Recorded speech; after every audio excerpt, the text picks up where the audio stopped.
And we're live. Good evening, everyone. Welcome to Holy Crap, the Vlogcast. Vlogcast that comes from a skeptical point of view to answer some of the questions of why. This Vlogcast started as a combination of spite and the Streisand effect because we need to tell people what the story is, and sometimes people don't listen, and they really need to because it's important. Part of this is to follow through with the old adage, sometimes the journey is more important than the destination. I'm your main host. I'm known as Shujin Tribble all over the place. It's kind of hard to miss me. You can find me pretty much anywhere under that name, Shujin.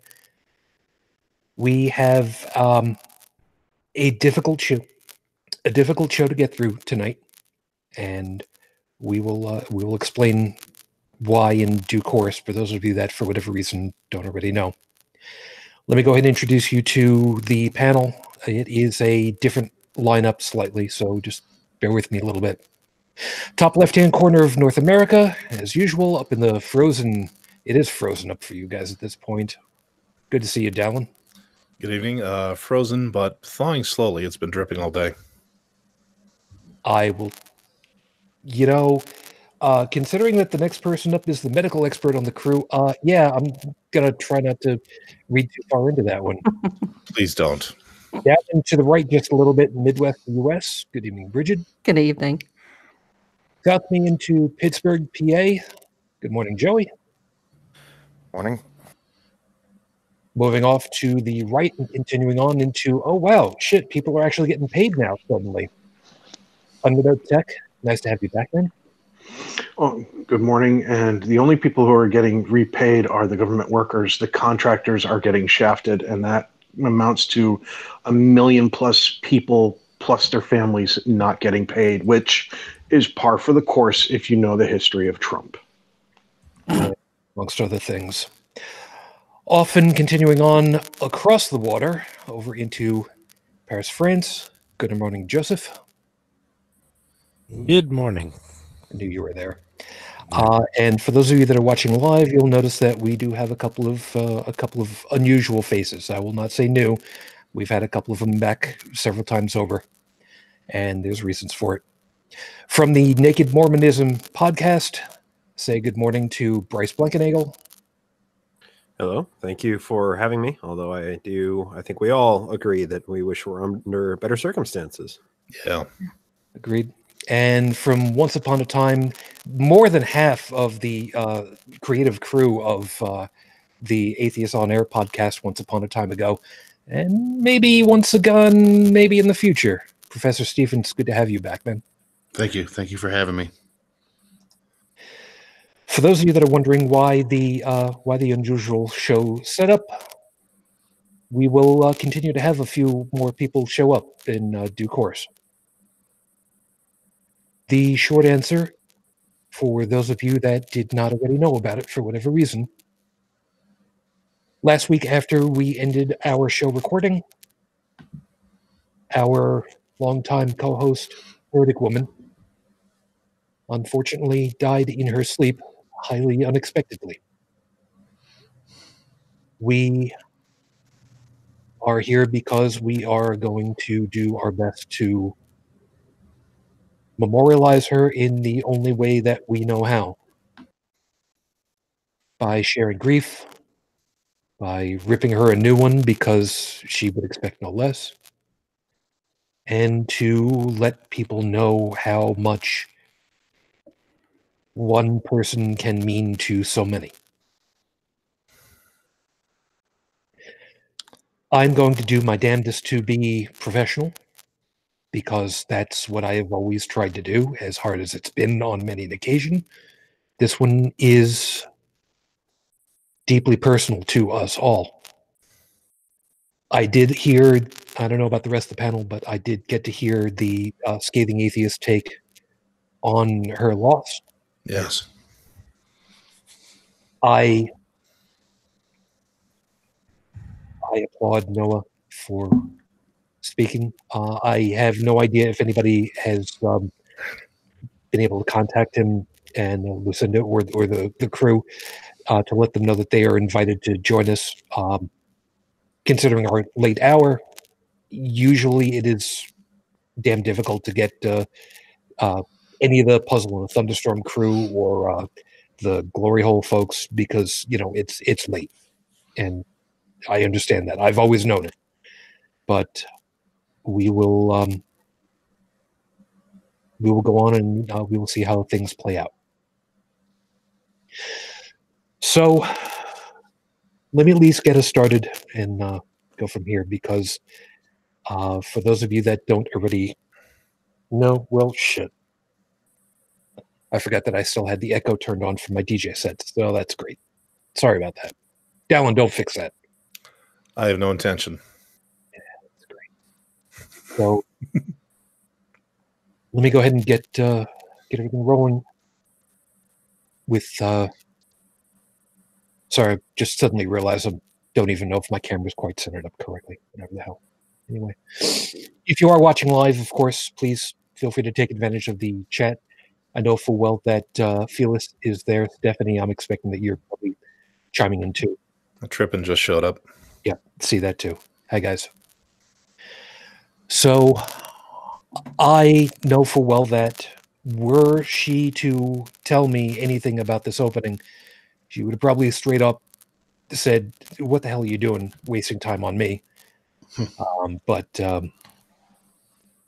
I think the best part about it is that I know full well that she would... let me just get into this whole damn thing. 5-minute freestyle starts right now. And the title is... Well, we'll get to that in a minute. I don't know that any of you knew about it who were watching and listening. But for those of you that already knew about it, a little while ago, I had actually bought, as a Christmas gift for myself, the standard issue Bluetooth official Star Trek communicator. It's admittedly a bit more of a toy than what some people would like. And yes, it's got the right stats and everything. I mean, come on. Captain Kirk, message from Starfleet Command, top priority. And I showed this on the air to Heretic Woman. And, she went ahead and she said, I'm getting married soon. It'd be really nice to have one of those myself. Or words to those effect. And I kind of, I don't know. I had secretly bought one. And I had it in the wrapper, and it was at home, and I was thinking, how cool is it going to be, man? I'll be able to show up. I'm going to DJ for her wedding, and yes, you actually did get a gift from us, and yeah, it's a little bit heavy, it's a little bit chunky. That's okay, just so I could stay just out of earshot range, so that she wouldn't blow out my eardrums when she eat all over it. I had to return it.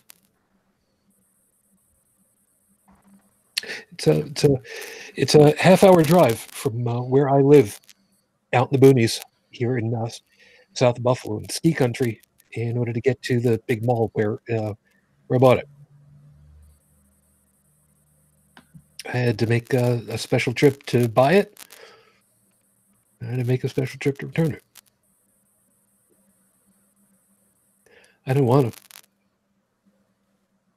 I really didn't want to. As a matter of fact, believe it or not, I actually considered the idea of sending it to Callie Wright, because if anybody would absolutely adore having, I'm absolutely certain that she would. But I returned it. And it hurt more than I can really describe. I've never been in this position before, not even close. I actually had to say, yeah,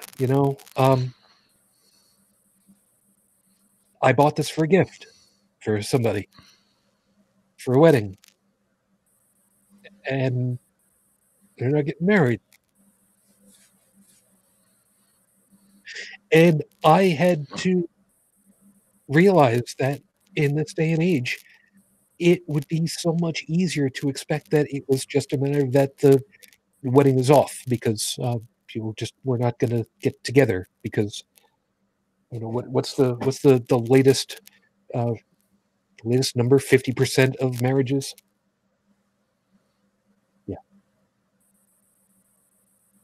this is not something that is supposed to have happened. Not at this age. Not in their 40s. I mean, my wife, when she died, too young. We've gone through too much. I have no idea if Arno is going to stay. But like I said on Facebook, man, we will do what we can. We may not be able to do everything, but damn it, we will do our damnedest for you. And like I said, I know full well that Heretic Woman would tell me that I was an incredible nerd. And I will, for lack of a better way of putting it, I will accept that mantle. Because there's only one proper way that I can think to go ahead and say a proper goodbye at this point.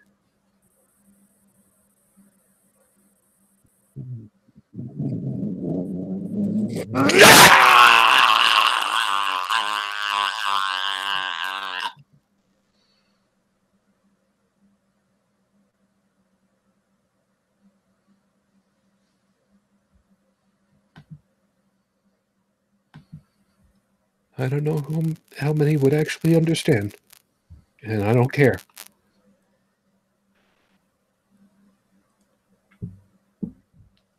For those of you that don't, try to figure out what Stoffel Core is. And you'll understand just how much of a nerd the two of us were and are.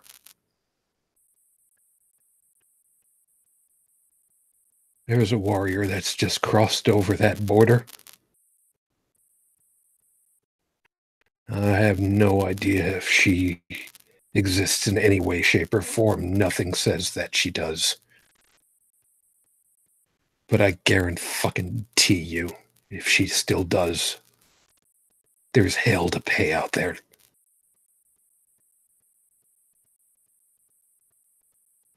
I'd expect no less. It's episode 246 on the docket, Your Honor. Remember, it's the last thing that Spock said to McCoy as he knew full well he was walking into death.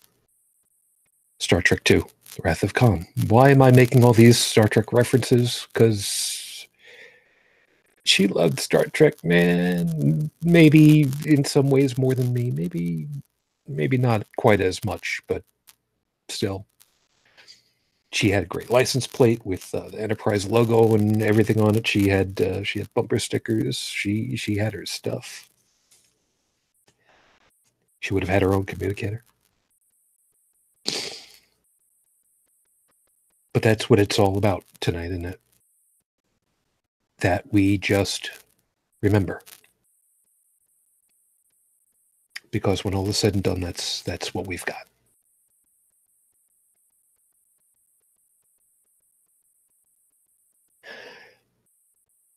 With everything going on this week, you can probably imagine I did not exactly go looking for news about Rafe Badawi. I am sorry for that.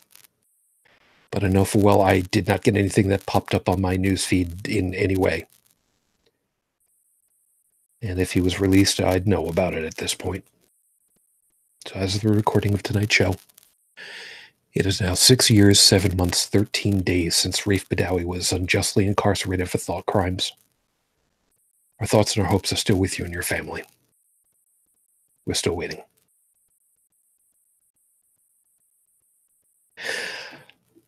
We lost a fierce voice, a bulldog's attitude. And how was she described? Hair that was 2 shades away from fireplug red. Noah She was, did a good one on that. you know, there's, you've heard the joke. Brunette will tell you that the way to a man's heart is through his stomach. A blonde will tell you that the way to a man's heart is through his pants. I know where this is going. A redhead will tell you the way to a man's heart is down through the rib cage and then a slight turn up and to the left. She was the embodiment. She was the embodiment of that. Watching her go toe to toe with apologists, zealots, and others on Facebook was like watching a symphony unfold. She pulled no punches, and the way she talked about how, you know, I know her particular flavor of religion that she had the biggest problem with, of course, was Islam. Mm-hmm. And how she had imams and scholars who would back her up. You know, ones who also were able to interpret the Quran in such a way and go, yeah, this is crap.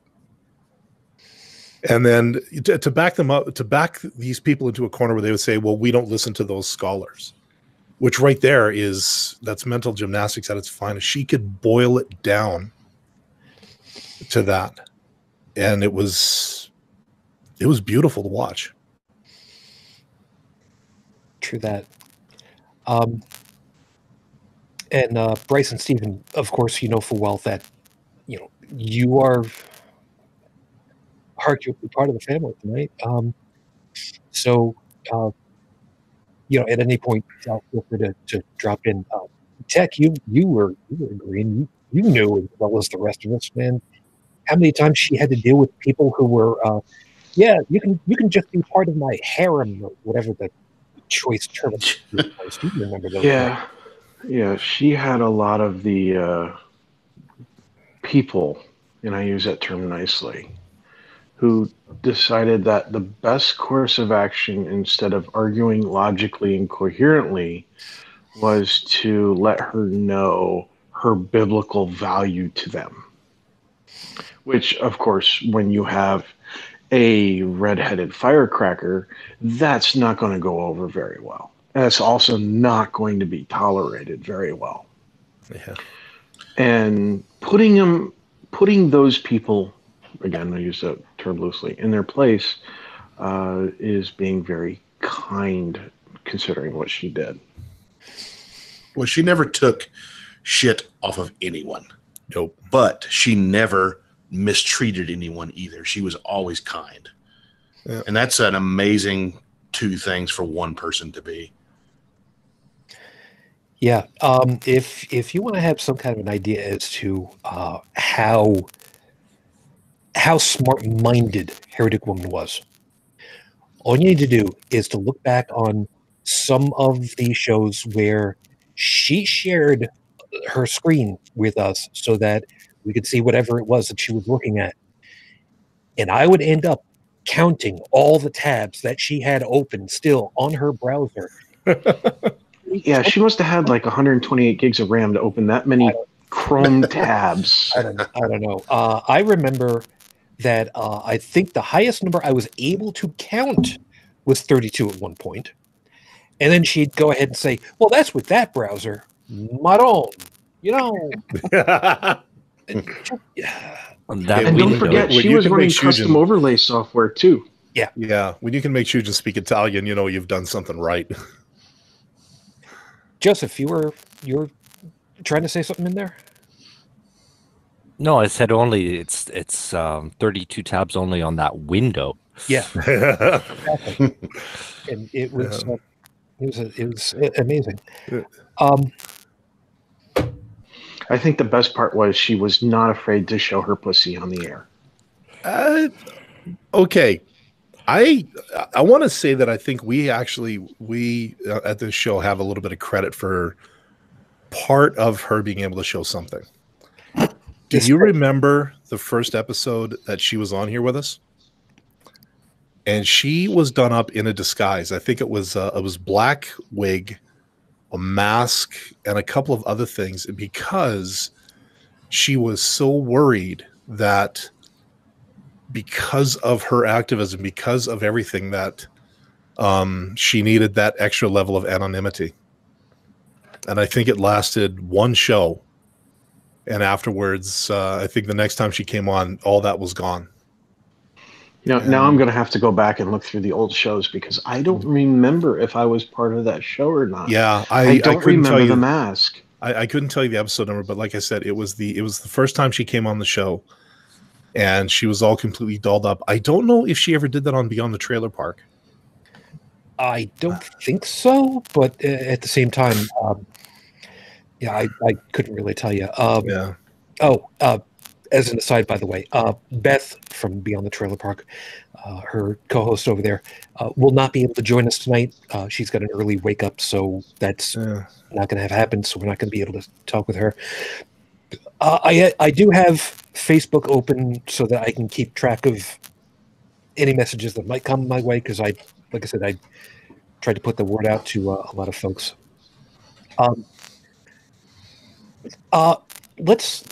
Let's kind of Bryce, let me go ahead and pull you in, because in a second we're gonna kind of go back historically a little bit. I don't remember off the top of my head where I'm sure that you and Heretic Woman actually did get the chance of meeting in person at one point, or rather, no?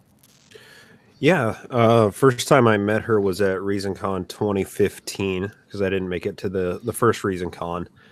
And that was, I believe that was the first time that I met her. And then I also met her at the Reason Rally, 2016, and ReasonCon 2017. And, I believe there's one other time beyond that I'm struggling recalling.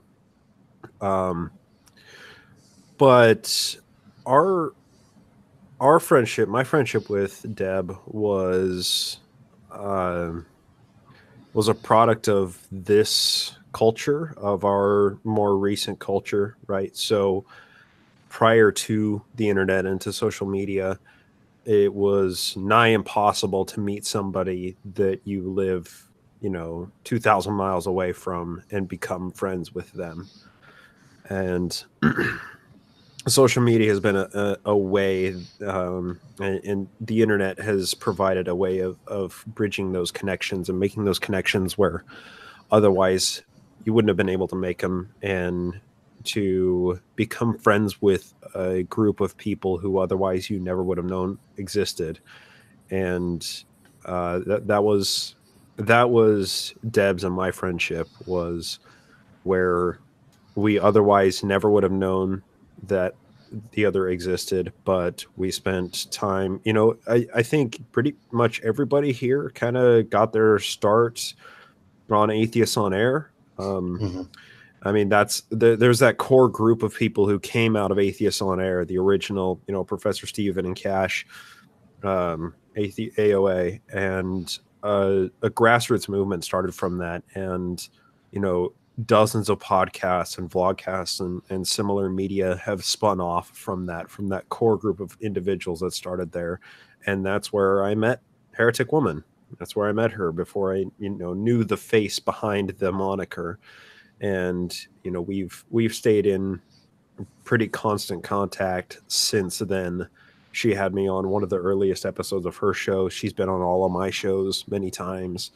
And beyond just sharing time on each other's shows, we have spent a lot of time just talking, because if there's one thing that Deb knew a lot about, it was religion. And I happen to study one religion, and she studies a whole bunch of religions. And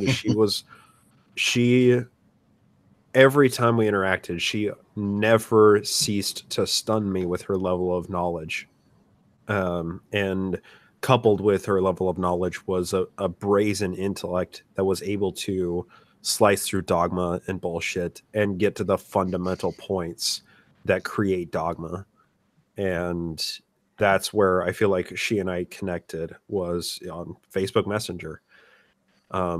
And it all came out of that core group from AOA. I mean, that's where all of this came along. That's where we all began interacting in the chat groups there and calling into the show every Monday night, right? I mean, that was our fun, our friends hangout, and that's where we all started. And I feel like one major fundamental piece of that core group has now been lost, and everything that is left behind is there's a lot of friends, a lot of us who are left behind in the wake of that, wondering what the hell to do now. It sucks a lot. Yeah I don't know what else to say. So no, that's perfectly good. So let's kind of turn the clock back a little bit and explain about how this all played out. Professor Stephen was not the originating co-host of Atheists on Air, but he came in at a point where there was I'm not going to tip too much into it all, but there was some fractures, I believe might be the best way of putting it, that had happened at one point early on, or part of the way through AOA, with Cash, of course, being the guy who was helming the whole thing. And Professor Stephen, you came in and you basically said, "No, I'm not going to call you a dumbass hick, you dumbass hick." So, but you had the opportunity of working on that and being on the. I guess the best way of putting it is you were there at the core of it all without realizing that there was a core that was forming with Cash and everybody, other than, cool, we got a whole bunch of people who like calling in and hearing the weird skits that we do and everything, and that was a lot of fun to be part of from that dynamic. And what was okay. I know I said I was trying to be professional. There is a certain level of interviewer that is coming out of me at this point, and there's a reason for it. Please forgive me if it sounds like I'm sitting somebody down for a 20 minutes interview. I'm sorry. Just trust me, there's a reason why I'm going down this. From your side of it, Professor, you got to hear us calling in and having fun with you guys. That had to have been all kinds of fun and a little bit of work and a lot of fun to just sit back and go, shit, people like us. Oh, yeah. Well, when Cash was running the show, he did an amazing job. I mean, a call-in podcast. I mean, who else does that? Cash knew what he was doing. He was actually kind of a professional at it. And I just came in because I lived near him and brought some science, decided to do the whole skeptical thing. I didn't even realize at the time, because I was a fairly new atheist. I didn't realize at the time there was a skeptical community, and that sort of debunking snake oil was also sort of related to the atheist community. But I thought, since we're atheists, we don't accept bullshit. Let's do some non-bullshit podcasting. And so I did my whole snake oil thing because I thought that's where I could contribute to it, And it was a hoot. It was great fun because at that time, Cash just ran it. I just showed up. And I prepared. Like, I would paint over it and I would prepare, but it was great when people would call in. I didn't know how to react sometimes, but it was so good. And Deborah, of course, did it as well. And then it was so wonderful to get to meet her at ReasonCon finally. And she was so gregarious and so, and I knew exactly who she was when I first, whenever she showed up. I was like, yeah. And we got along like a house on fire, but who doesn't get along with Deborah? Only religious assholes, really, in my experience. Well, let's be sure that we understand about this. Let's cut straight through the bullshit. People who didn't get along with her were assholes. Yeah. Didn't matter what stripe. They were assholes. Right. She True. was all over that. Oh, yeah, absolutely. Yep. Now, I will admit, I was one of those people that was in the chat rooms, was typing up. I would call once in a while. I didn't call very often because my cell signal is not always great. But at the same time, it was so much fun to be able to do that. So, there was that. Heretic Woman was there and part of all that. And I'm trying to remember. Bryce, of course, you said that you were part of all that. You were chiming in on the whole thing. I'm trying to remember how many of the rest of us were part of that piece. Brigid, I don't think that you were at that point, correct? No, I only called in the AOA once. I was kind of late to the party, but I kind of stumbled into that at ReasonCon 2. That's where I met Deb and Professor Stephen, and gave him a really wild interview when he was just interviewing people. I was about 3 sheets to the wind, but everyone else was too. Yeah, everybody else was too. Yeah. And really, after talking to Professor Stephen and him, saying that I had something to say and I needed to say it, and getting with Deb, that's why I'm here now on Holy Crap. You did have something to say, and you needed to say it, and we still got Trump. Yeah, I tried. I'm so sorry. You tried so hard, and I did too. And it was very important. Isn't getting drunk usually a good prologue to getting to be able to say what you want to say? Well, and that's usually what you do at cons anyway. I mean, it's like, let me tell you something, guys. Damn it. That's right. Well, the first time I actually was on the show, I called in before I was a part of it, and I was nervous as hell. Mm-hmm. I bet most people don't even realize that call was me. But I had converted to atheism, or that's the stupidest thing I've ever said, deconverted from Christianity very shortly before I called in. I remember this story. Yeah. And I called in and sort of told them all about it, told them about what happened and how it happened, and stammered and stuttered. And I was walking around and pacing while talking on my phone, but it was great. And then when Cash actually offered the opportunity to a number of people at a skeptics meetup to come on his program, a lot of them said, "Oh, whatever, you're doing a podcast, whatever." I said, "No, I'll be there, dude." And he said, "What do you want me to do?" He said, "Do something sciencey." I said, "Can I do some debunking snake oil?" And he's like, "Yeah." I'm like, "Okay, I'm there. We're going to do this." I think the first one I did was alkaline water. I can't remember now, but yeah. And it just started from there. And every time I was on his podcast, I was nervous. I'm nervous right now. I'm always nervous when I want to go on a podcast. But I do it anyway. That's all right. You're amongst friends. That's why you drink, to get rid of those nerves, right? Yep. Smart man. Yeah. Now, in addition to Atheists on Air, which was the nucleus, for me, that wasn't really the first foray into finding out about these podcasts and whatnot. For that, I actually have, believe it or not, Dalan to arguably thank to kind of start putting the thing in there, because one of our other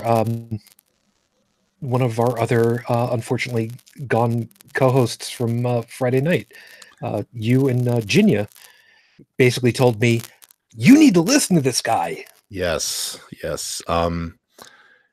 This is going back long before I even came out as any kind of atheist. You may have heard of him. He's a gentleman by the name of George Hrab. Mm-hmm. He has been he's been a keynote speaker at the Amazing Meeting a few times.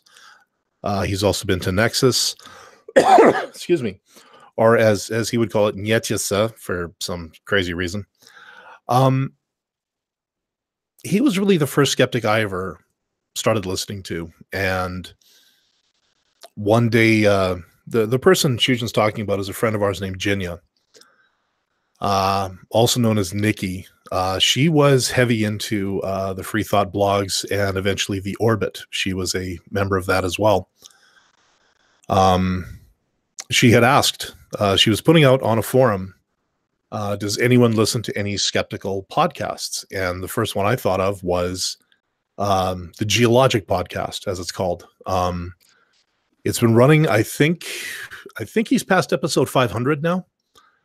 I would dare say, when it comes to the podcasting world, he was one of the first, and I do not say that lightly. I'm talking back in the days of like 2004, 2006 is when he got started. I have had the great opportunity to meet him. He came up to Calgary once.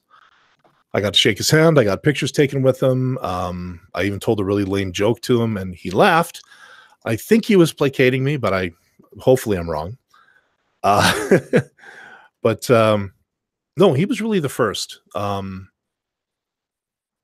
thing I always loved about him was his religious moron of the week, which is basically 3 or 4 news stories.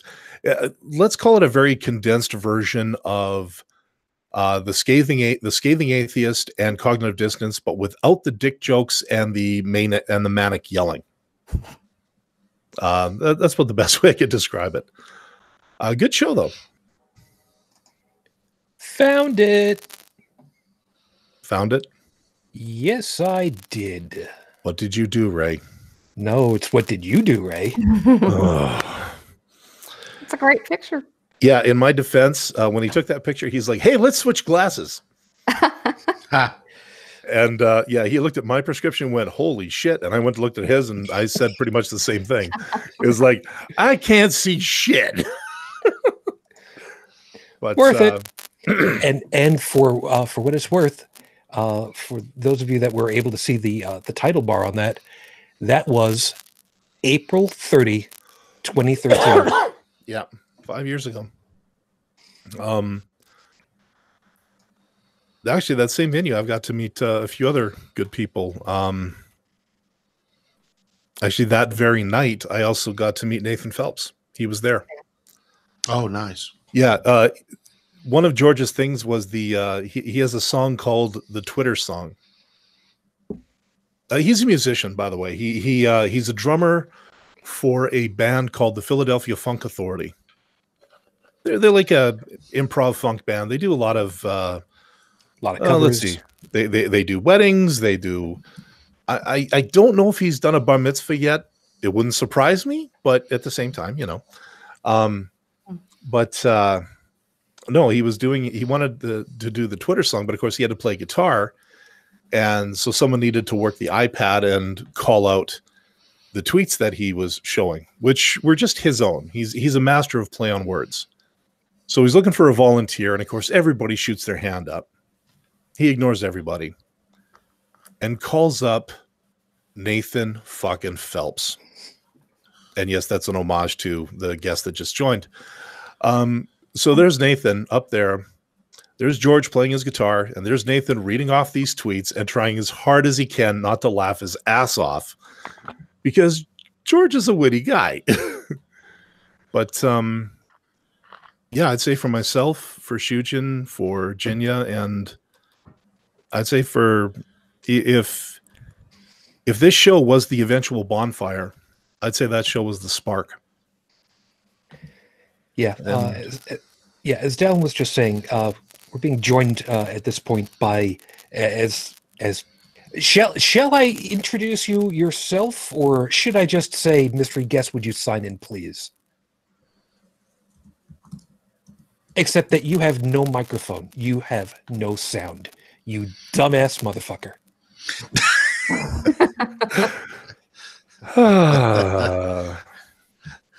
Nope, no audio yet.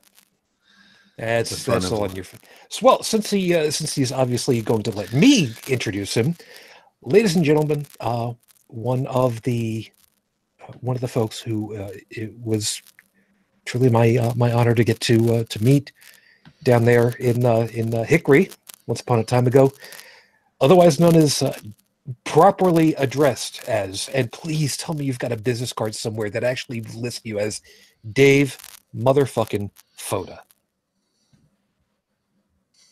who may or may not have a voice at this point. Yes? No?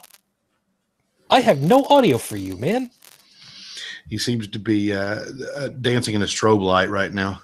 Yeah, you may have you may have an audio not kicking, or you might need to be closer for if you're on Wi-Fi, because it looks like you're kind of pushing stuff a little bit.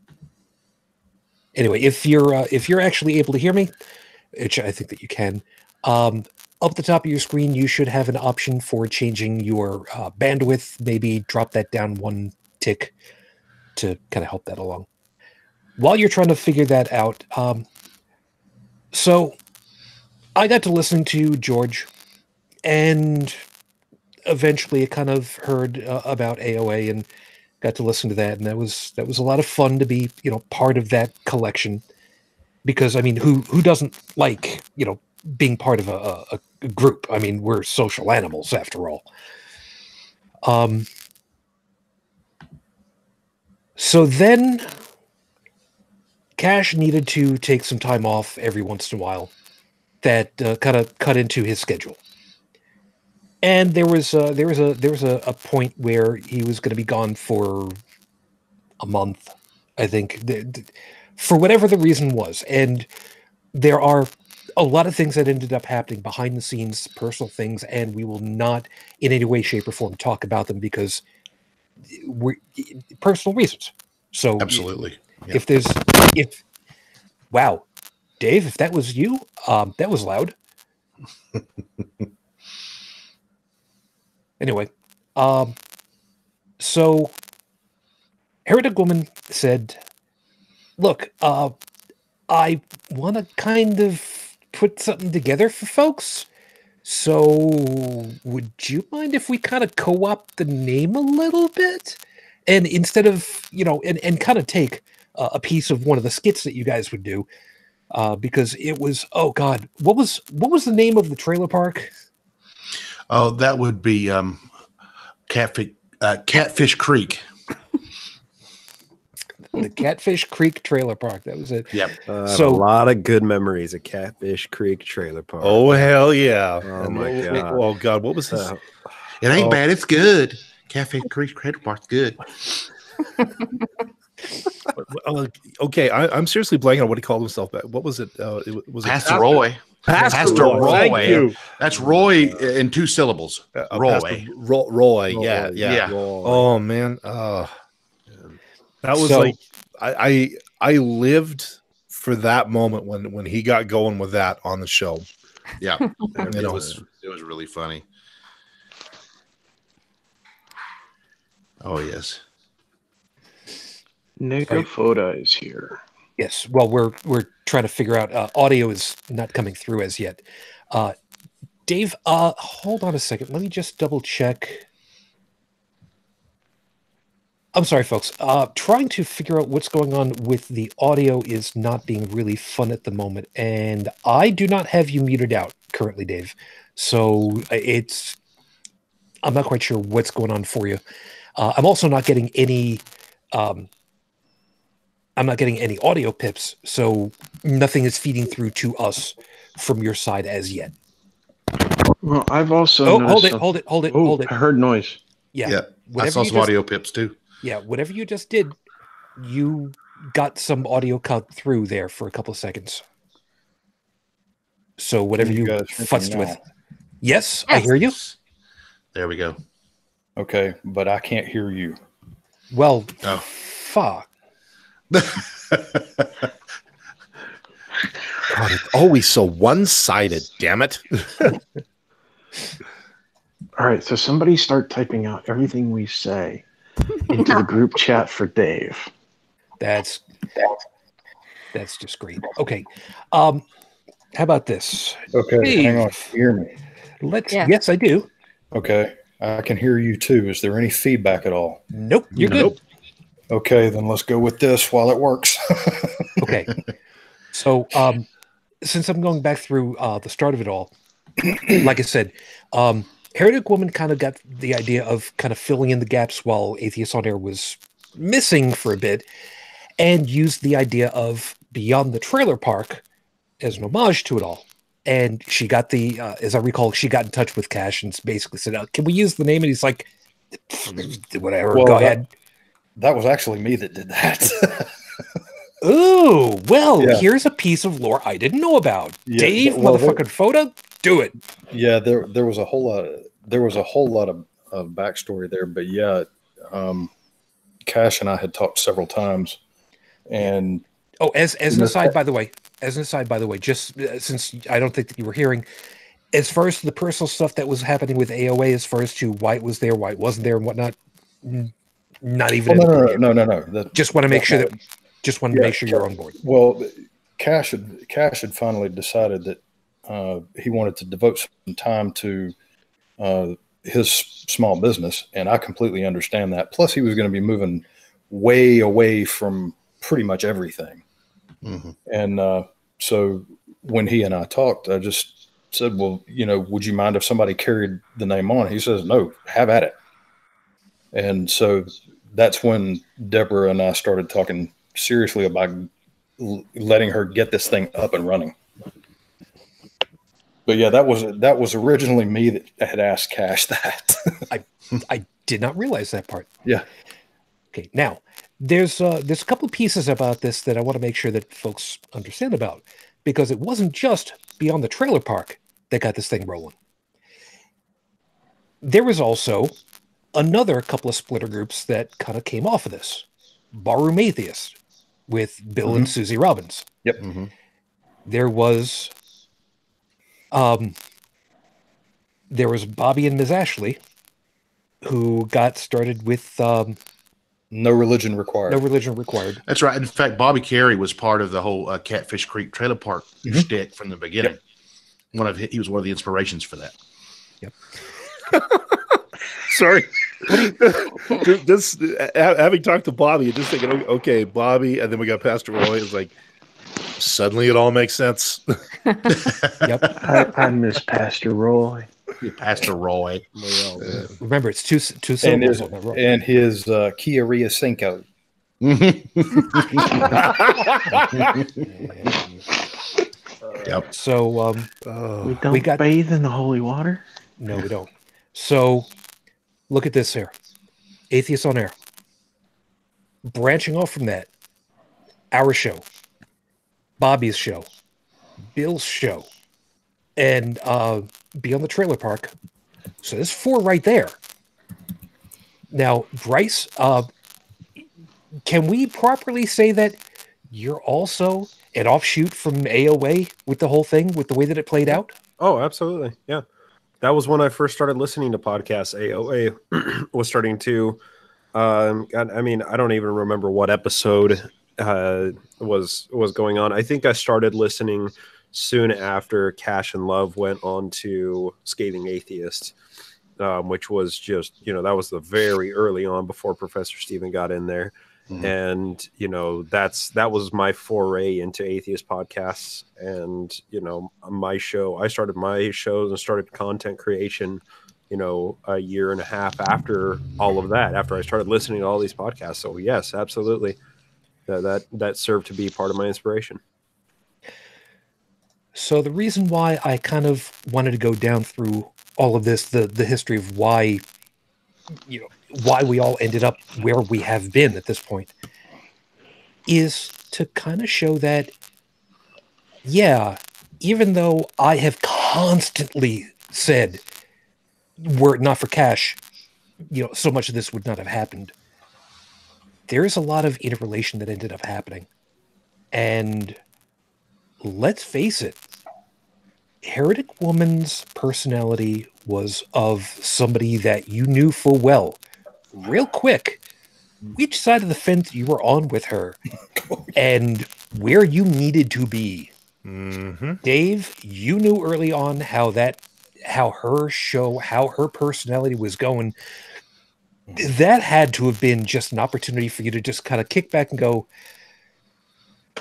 shit, okay, tiger by the tail. Let's see where this goes now. Well, it was really her desire. She felt like Atheists on Air was an important feature of the secular landscape in North America. And she didn't want to see it sleep forever. and she was on. I mean, she was really on fire, you know, when AOA finally stopped, and really wanted to do something about it. And you know, she was tossing around a whole bunch of ideas. One of the main things was podcasting. She thought she wanted to get into that.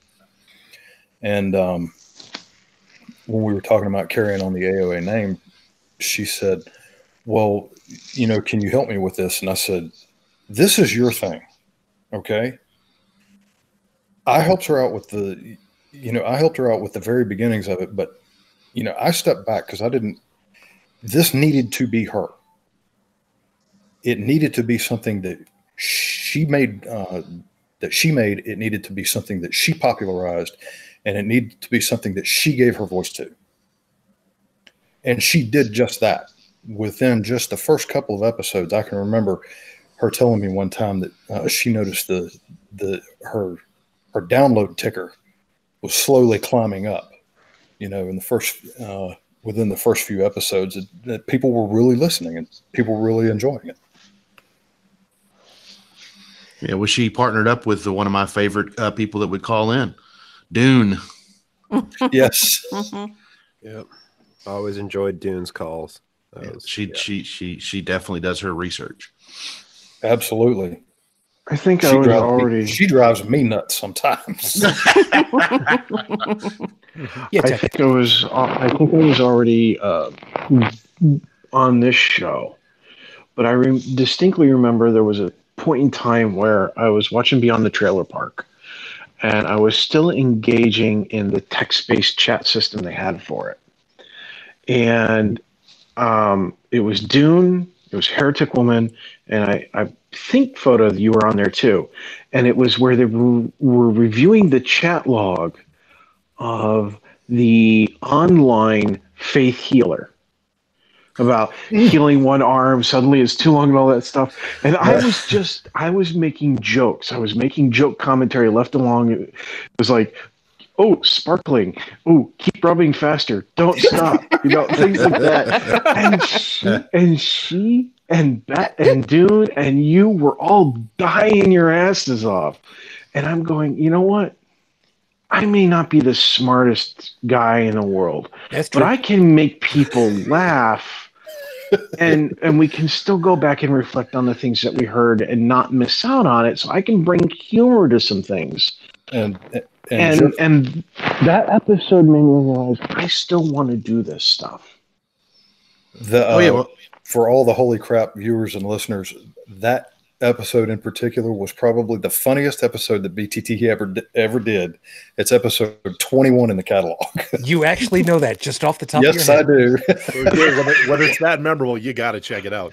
Well, you know, that's what Atheists on Air was all about, always was, and all the offshoots was we have to combine doing our due diligence on our research with being funny as hell. Well, right? But Professor, like, one of the things I was always told, like, who was it? Seth Andrews taught me this one.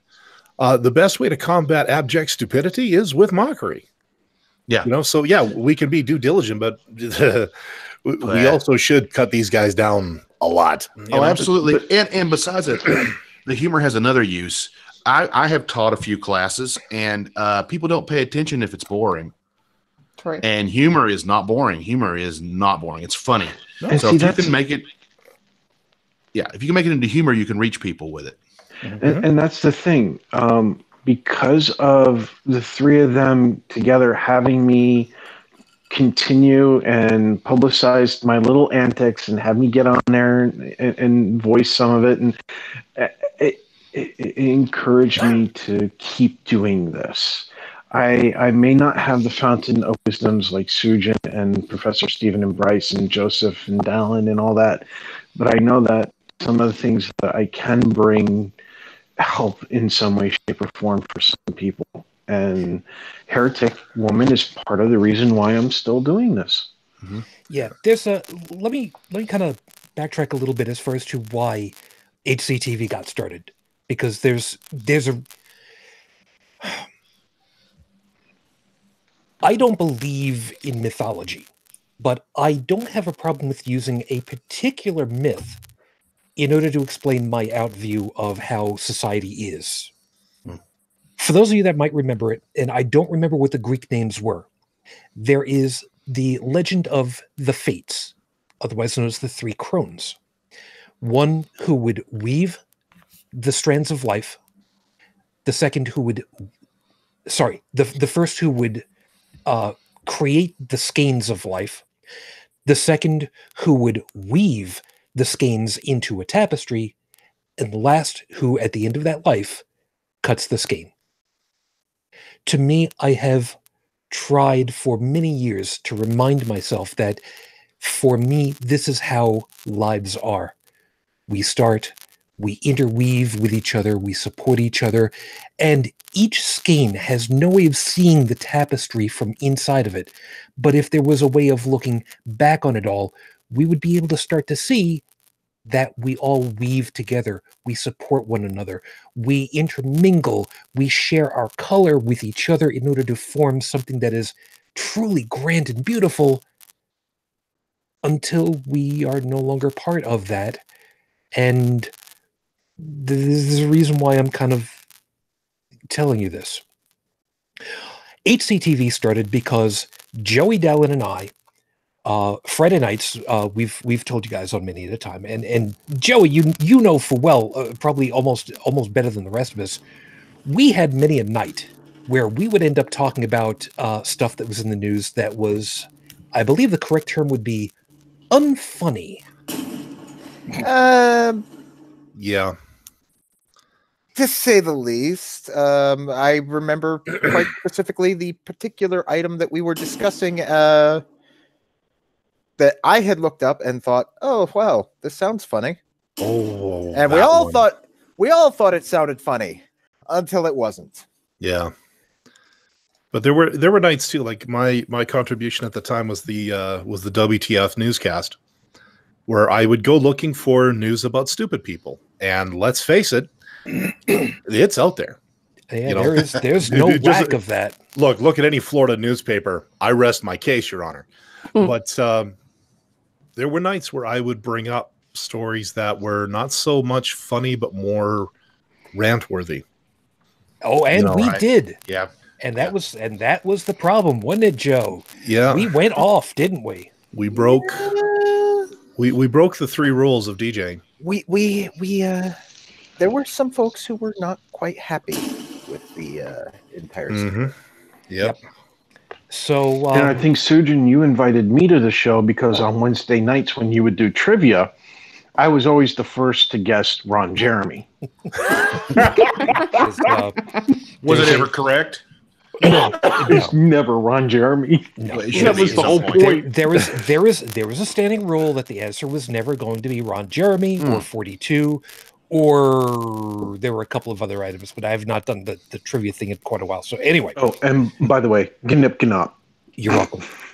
Some people understand that, and some people need to have their tech people explain to them exactly what that means. Now, like I said, Joey, Dalan, and I doing the Friday night show, we had stuff that ended up being very rant-worthy that I had somebody afterwards kind of get in touch with me privately and say, yeah, that stuff you guys were talking about, that was not funny. Don't do that. And considering that the Friday night show that we do is supposed to be effectively a morning zoo at night to kick off the weekend, I kind of sat back and went, yeah, that's good. That's a good point. That's probably a really good point. And that's when I decided, okay, let's go ahead and just move all of that stuff off of that, and we'll do our own show. And we'll do it on, you know what? Let me go ahead and program this against the whole coast-to-coast AM bullshit.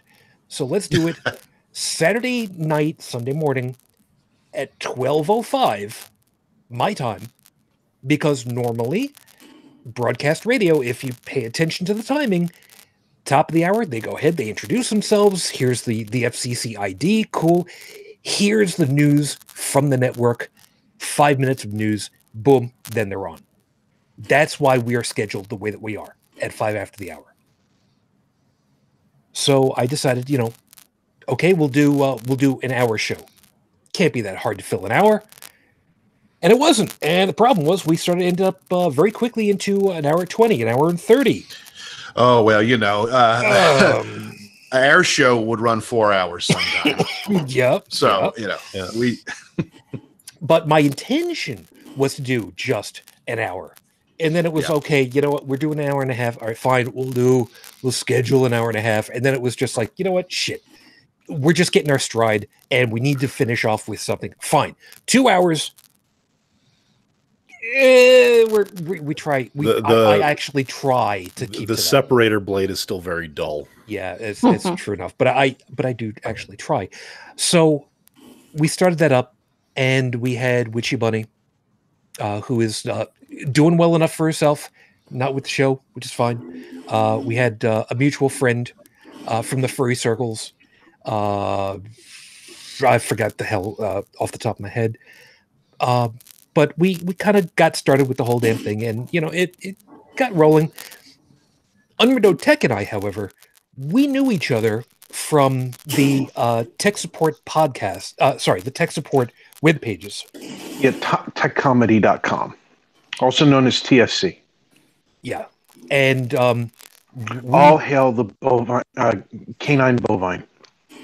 And we shared horror stories because I had worked tech support and tech sales, so we understood each other, and Very like well. I said, he was part of that all.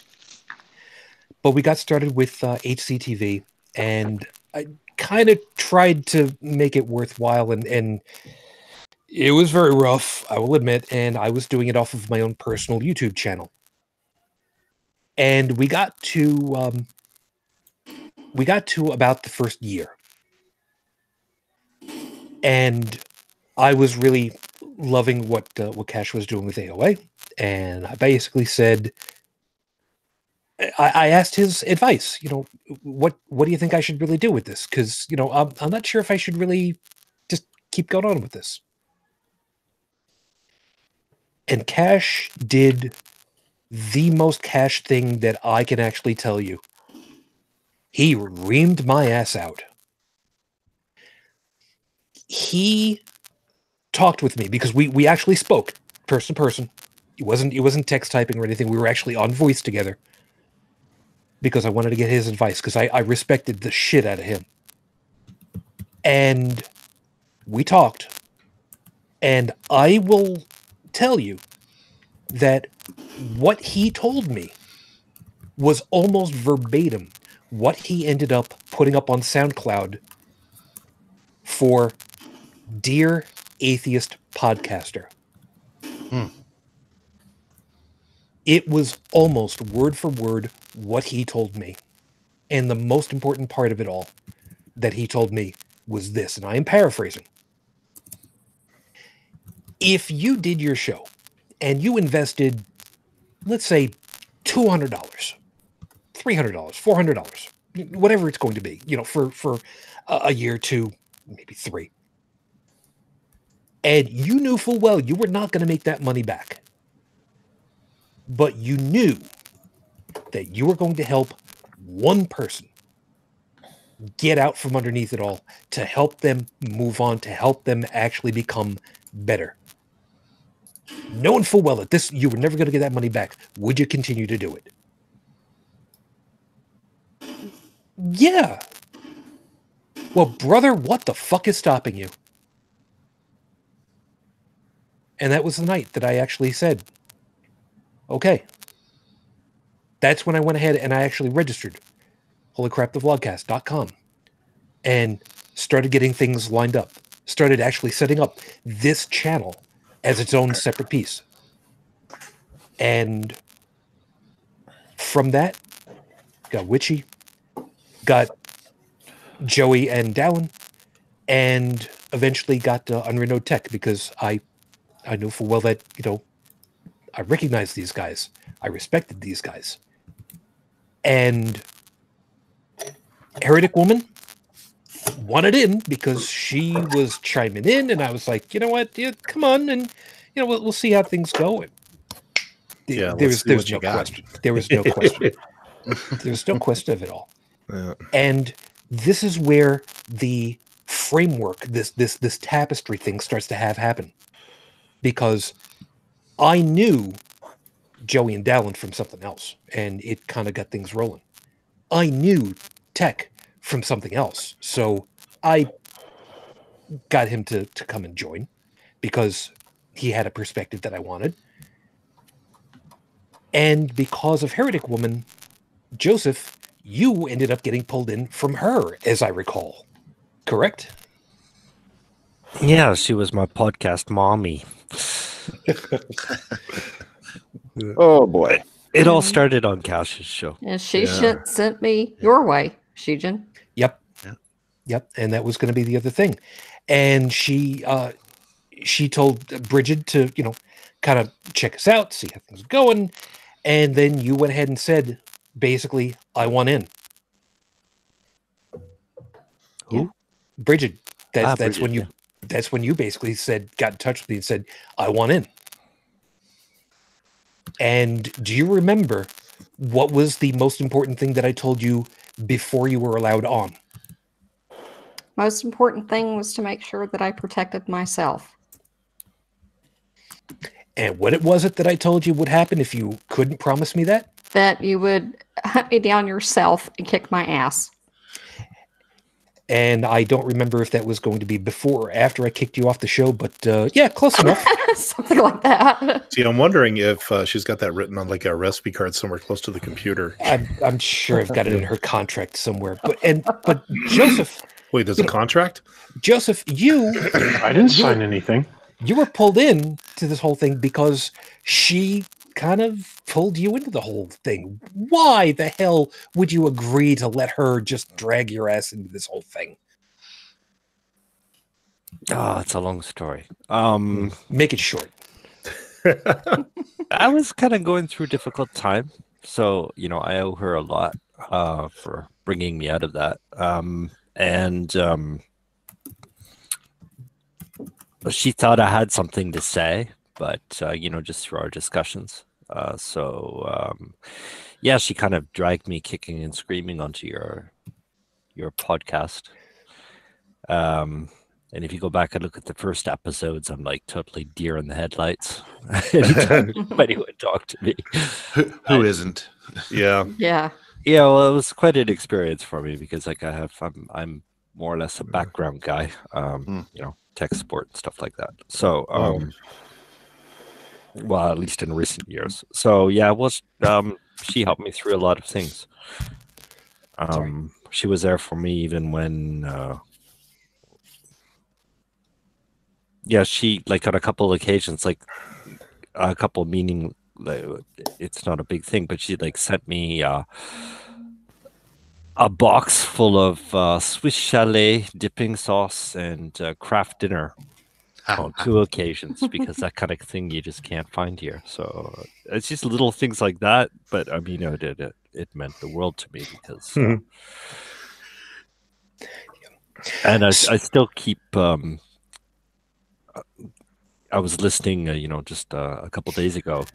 We were on. It wasn't a podcast, but it was a show together. Atheist Apocalypse, and we used to record together. Oh yeah, and because normally her character was totally in love with mine, so we'd have to do this back and forth over. And I was playing some sort of weird dictator French rebel, and was. So basically, typecast is what you're saying.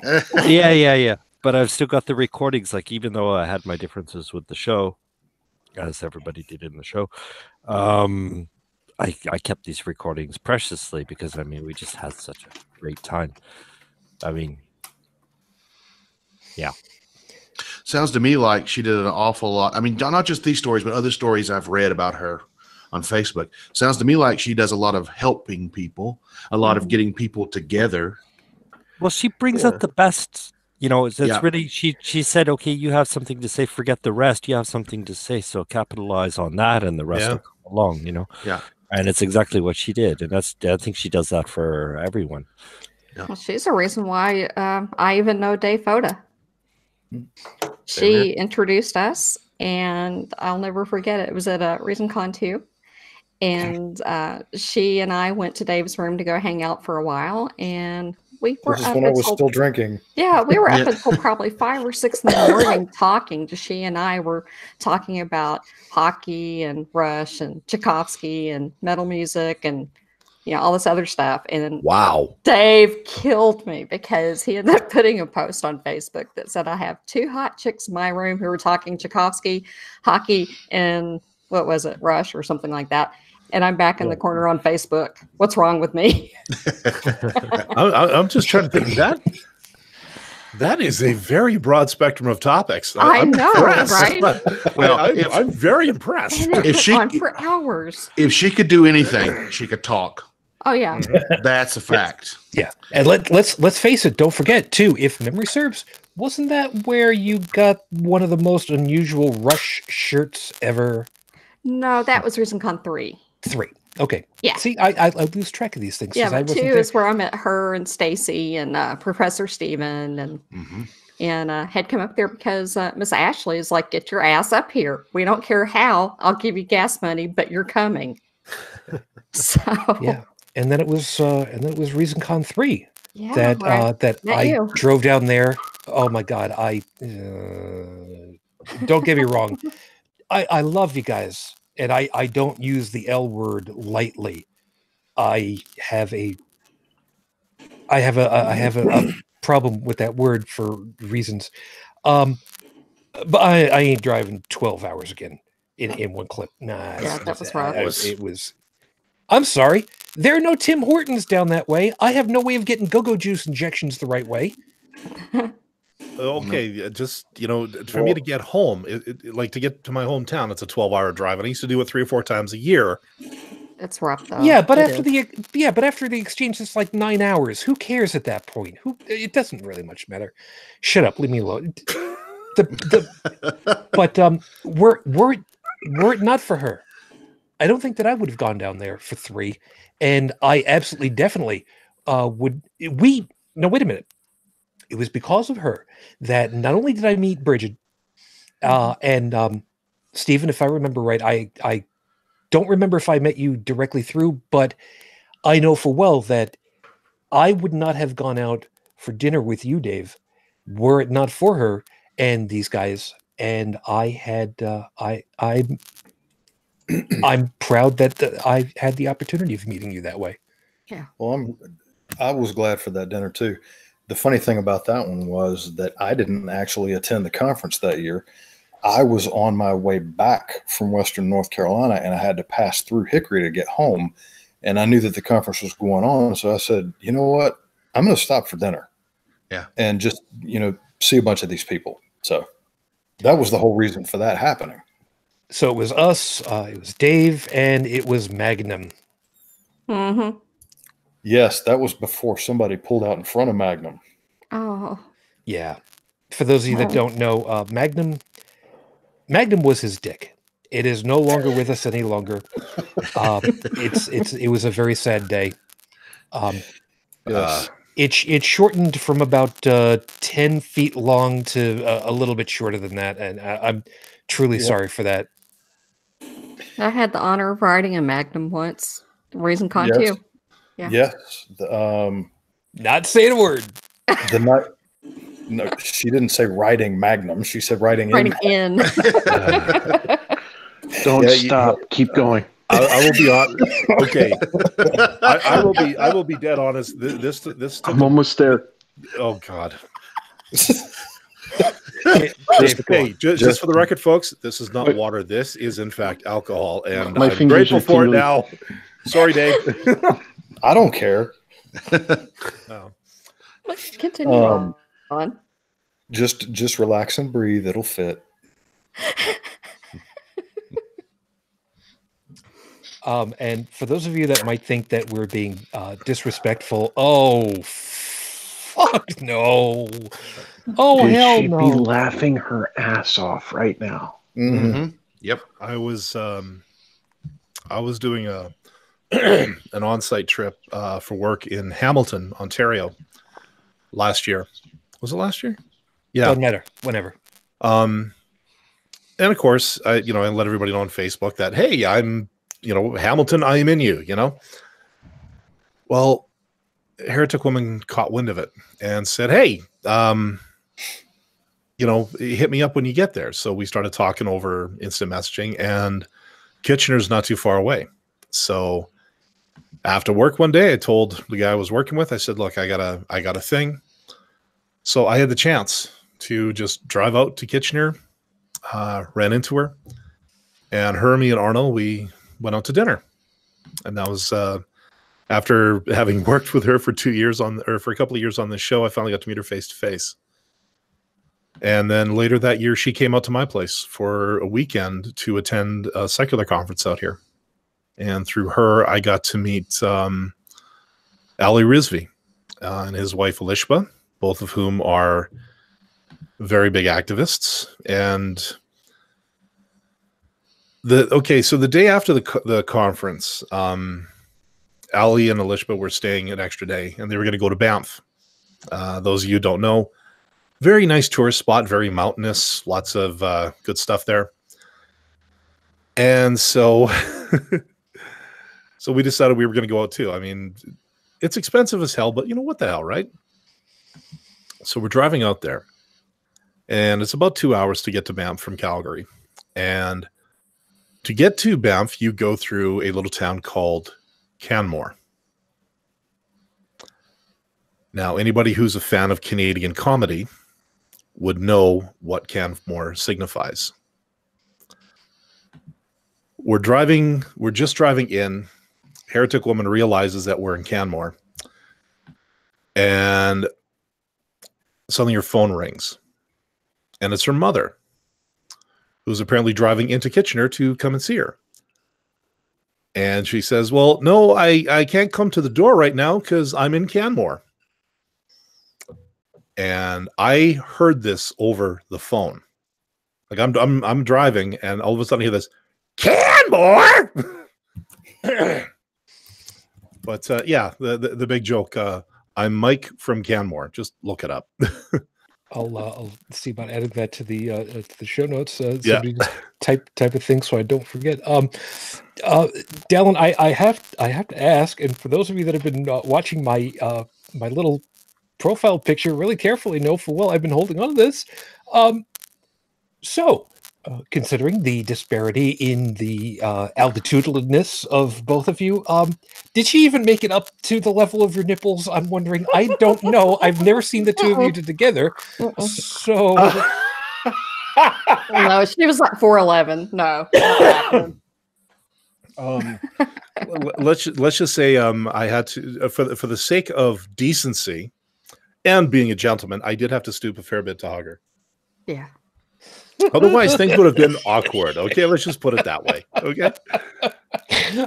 Those of you who don't know, right. I am 6'3", so do the math. The funniest part, though, we got to Banff, we ran into Ali and everybody. We took a gondola ride up to Sulphur Mountain. We had dinner or lunch. Everything was doing great. I look at my watch and I say, we have to go. She's like, what do you mean? Your flight leaves in 2 hours, 45 minutes. It takes roughly 2 hours, 30 minutes to get home. How I didn't get pulled over driving her ass back to Calgary so she could catch her damn plane back to Ontario, I'll never know. But yeah, she talked to me afterwards and told me she was the last person on the flight. They were just getting ready to close the gate when she she ran up there. Oh my goodness. But and I could just see her, the size that she was, be like, I'm sorry. This I don't know if you guys see the little horses where they don't clap. You know, I'll have to look that up. There's I don't know if you guys have ever seen that commercial or that ad on Facebook for those motorized luggage that you can ride. I was seriously thinking of getting one for Christmas. Well, I wonder about that though. Not to derail this, but Oh, please, female minds. Derail us? Surely. The motorized luggage you can ride. You can't get that past airport security, can you? It has a battery in it. Oh, that's right. If it's a lithium-ion battery, you're kind of 10 levels of hooped, aren't you? Yeah, you can't take that on an airplane. Well, wait a minute. Well, you know, with the size that she was, I mean, you could have just wound that thing up. I mean, it would have had pull the thing out the back. Yeah. Actually, I think you can carry those batteries onto the plane, like if it's in your carry-on. Somebody got nailed for at customs for leaving an e-cigarette battery in their suitcase, which was going underneath. Okay. But apparently, if they'd kept it in their carry-on, everything would have been fine. So, okay, so if you're on a CRJ and you got to gate check this thing, yeah, you're fucked. Yeah, but then again, if it's stowaway luggage that you're gonna like pay for them to take, it would be okay. Or maybe you can pull the battery. Yeah, and keep it with you. I know there was some like smart luggage that was being sold and the battery wasn't able to be removed. And not so smart then, huh? Yeah, and then they weren't allowed to take their suitcase on the airplane as a carry-on. But anyway, sorry. No, but actually, it was thanks to her. Like I said, I got a chance to meet Allie. If you ever get a chance to see him at a conference, he's a hell of a speaker. Laid one of the best jokes I'd ever heard on me, but I'm not going to repeat it because I got in trouble for it a few weeks ago. Also got to meet a guy, Luke Fevin.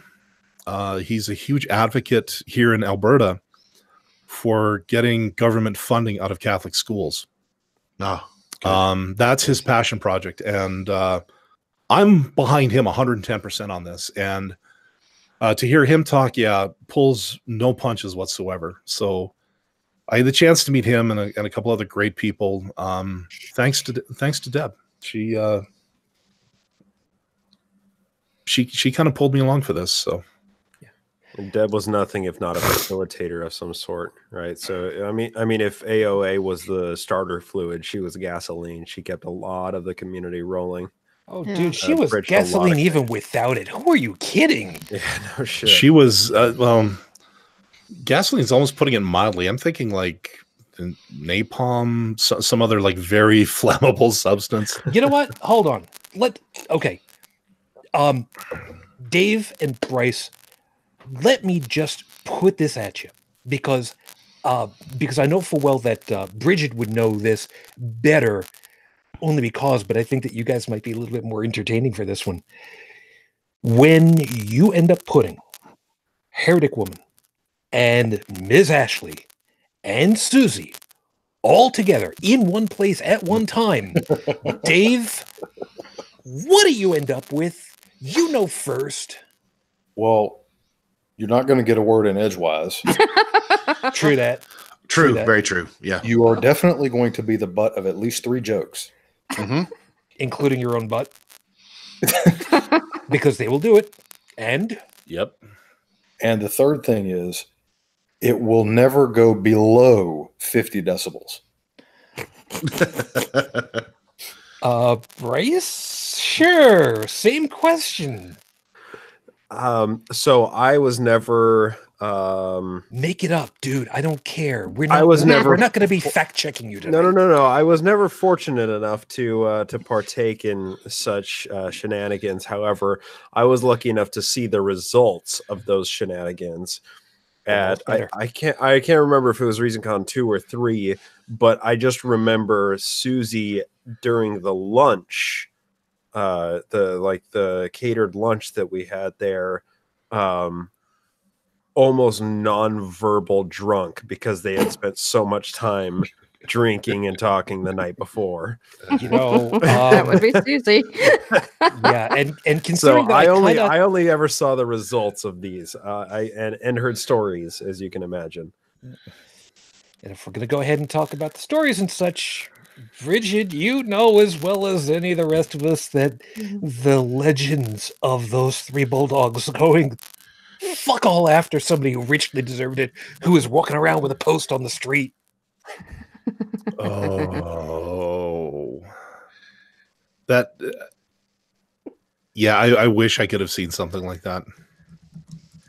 You know, I gotta find out if there is any video of that. There has to be somewhere. There's got to be closed circuit TV from like 3 miles away on like, I don't know, traffic camera where they're just like, what is this audio we're picking up? We don't have audio on that camera. We're still picking it up. I thought Bobby had taken video of one of those interactions. I could be wrong, but I swear I watched a video on Bobby's phone at one point of that. That would not at all surprise me. And for the record, I did put out the word to a lot of other folks. Unfortunately, we don't have anybody that's showing at the moment. I don't care, and I say that from the standpoint of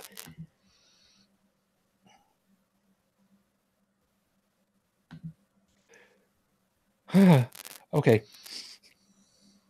I know full well that we here for all of our various shows, and I'm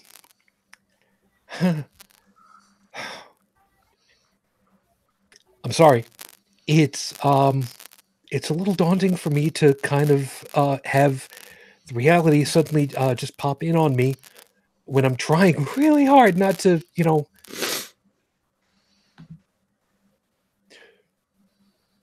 we are all cousin shows.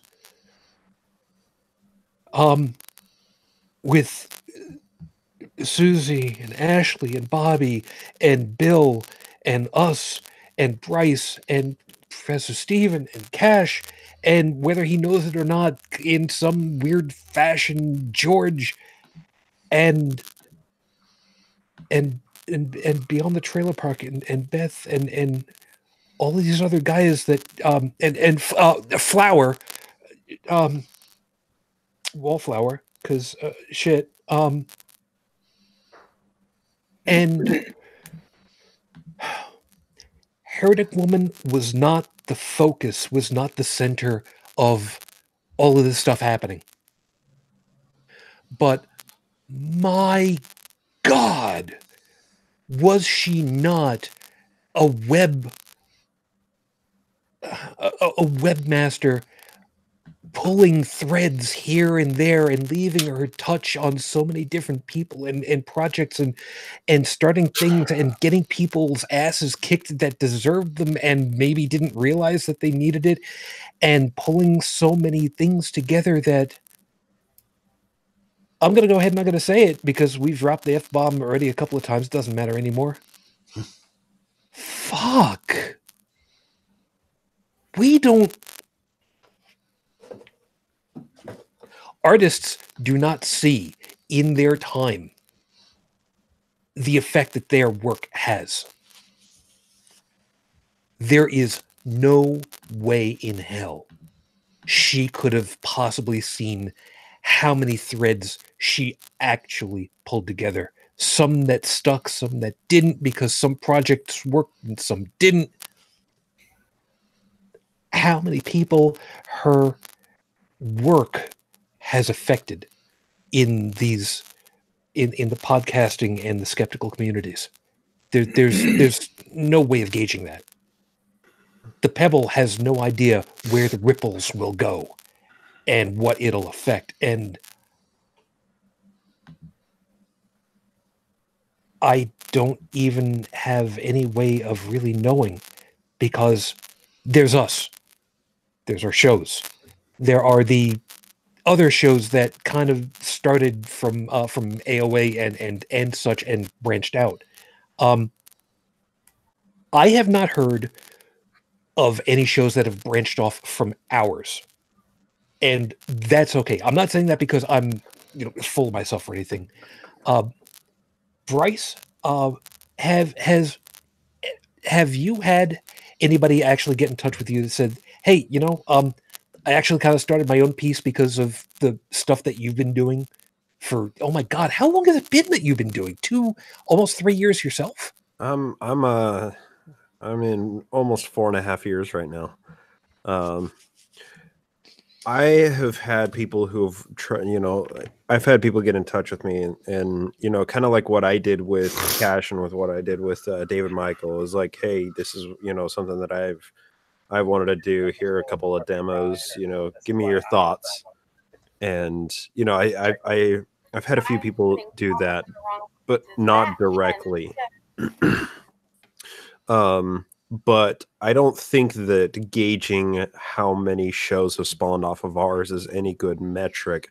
I think what the point that you're getting at, Shujin, is that all of us are building blocks into a foundation of an insular group of content creators and artists that we are getting out there. We're speaking our mind, and we're trying to do exactly what Deb always did, and that was speak our mind.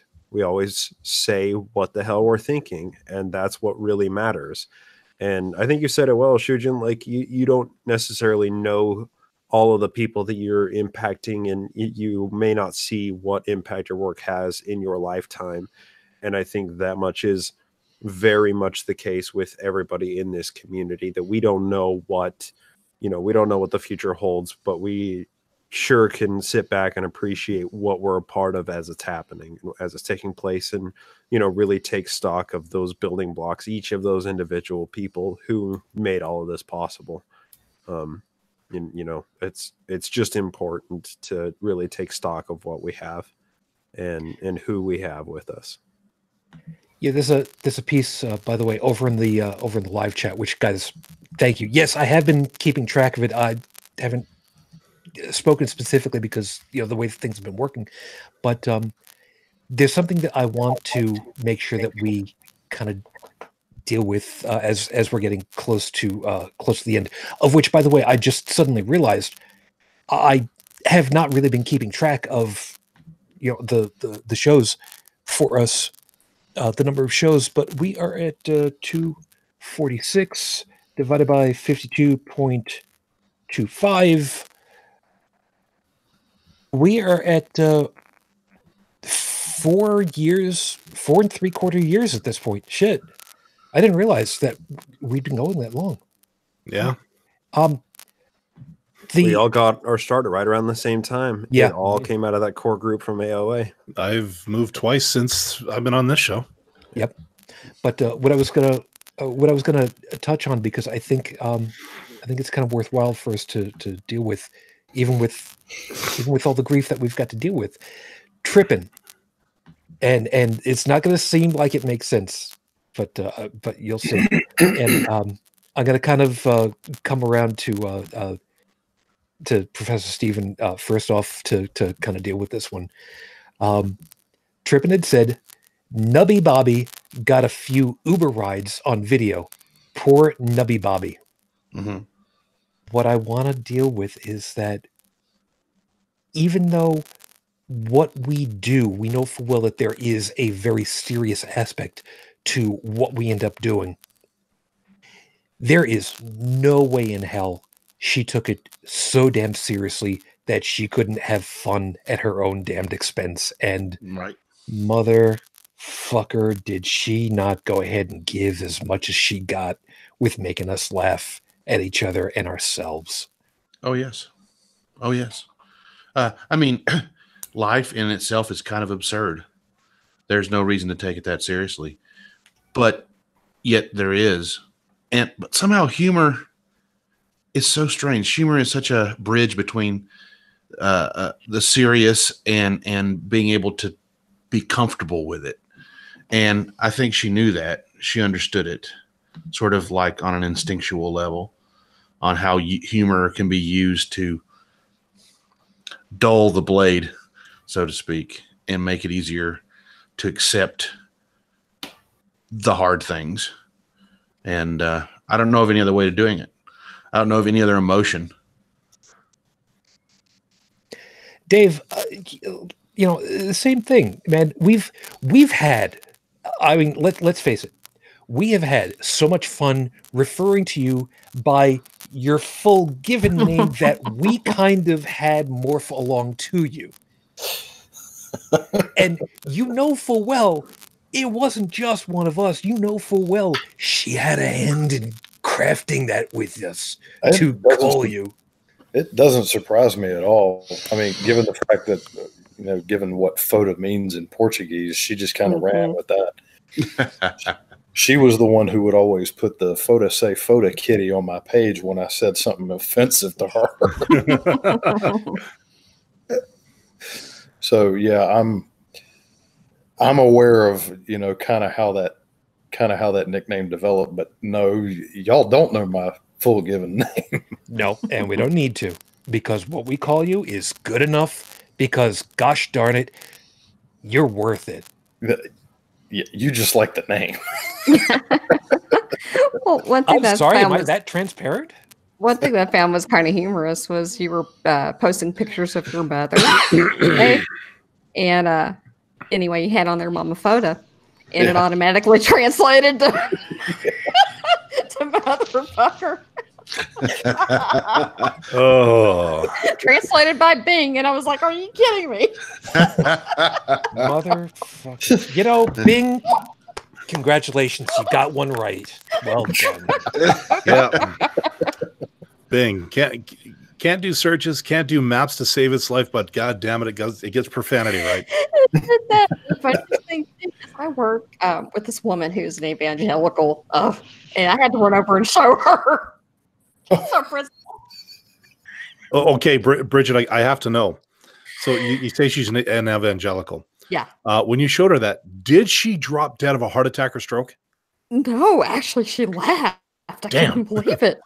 Oh well, I guess that could be a good thing, I guess. Yeah, I don't know. Oh, but she's one of those that every time she talks to somebody on the phone, she's like, "Have a blessed day" and all that stuff. Oh, yeah. We know those types. Yeah. Be it as it may. Yeah. But I have to mention other than Facebook, some of the best memories that I have is at like 2 and 3 a.m. after the show here, when Heretic Woman and Dave and I were still awake, getting into these meme wars on Facebook and doing the Canadian middle finger and all that stuff. Those were great. I'll go ahead and admit this. I was the instigator of most of it. Gee, what a surprise. I'm shocked, I tell you. Shocked. But were those not fun? Oh, hell yeah. Hell yeah. Some of the best times that I had. Hey, Bryce, how about you? I mean, we've been over this, and we know full well, especially from having to listen to some of the history that you've come up with and researched and done all this absolute hellacious bullshit in some cases. There has to have been so many times where you just go, wow, if somebody ain't gonna getting a laugh out of this, something's wrong. Oh, all the time. Well, that was one thing that I really enjoyed about every time that Deb and I would get together, because she was one of the very few people in this community who had actually read a biography of Mormon history, right? And any of you know that you could talk to Deb about anything, and she had some level of knowledge about it, or she was willing to be taught about it. And it was so frequently that I would talk to her about topics that I know at a deep granular level within Mormon history. And she wouldn't just say, "Oh, wow, that's interesting." She would then build on my point with her knowledge of Mormon history, showing me that she knows, she has done her homework. She knows more than your average Canadian about Mormon history. And that was actually, that's a surprisingly rare occurrence within this community. And she was one of the very few people who I could get into deeper conversations and I could connect with at that deeper level about those topics. And, like, I don't know, on a personal level, like, I'm an extremely introverted person. I don't spend a lot of time outreach and a lot of time trying to make friends. I just sort of allow friends to happen to me. But Deb was always a person who made a concerted effort to include me and to make me feel like I was part of a group that I don't know if I ever felt like I was a part of. And that was one thing that I deeply appreciated about Deb. And, you know, just spending a lot of hours talking to her on air and off air. I don't know. That was a cultivated friendship that is, that will never be replaced. I'm still struggling to wrap my mind around. Yeah, I understand that. And Joey, there are a lot of nights where I know for well, you know, you didn't really have very much to chime in on. But then there were some other nights where we were just right in your pocket and you were right there. And man, I absolutely loved how when it was something that was truly in your wheelhouse for military history and such, especially where it was just like, I could just, you know, full well, I kind of have to watch what's going on with everybody. And I could see she's listened, she's taken it in, and she's not entirely right on it, but definitely deferred to you. And I don't know how well you saw it. I could see, you know, the respect of knowing that you knew your shit. Yeah.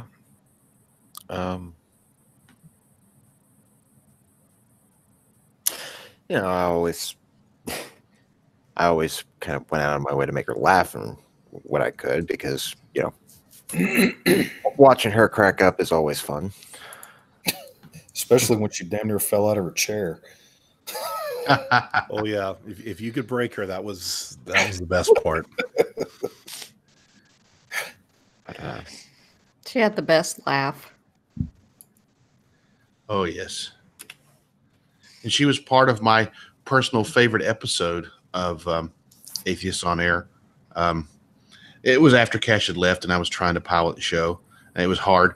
But I did the Reason Con 2015 playing Yahweh's Advocate episode where we were all drunk being interviewed. And she was on that. And she was a hoot. It was great. That was truly one of the greats. True, one of my favorites as well. Mm-hmm.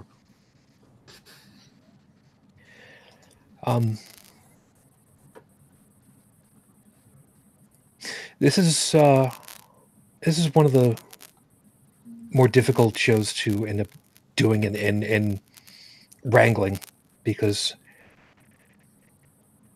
dealing with these kinds of emotions is always going to be hard. There's no two ways about it. And trying to figure out who to pull in or how to pull in,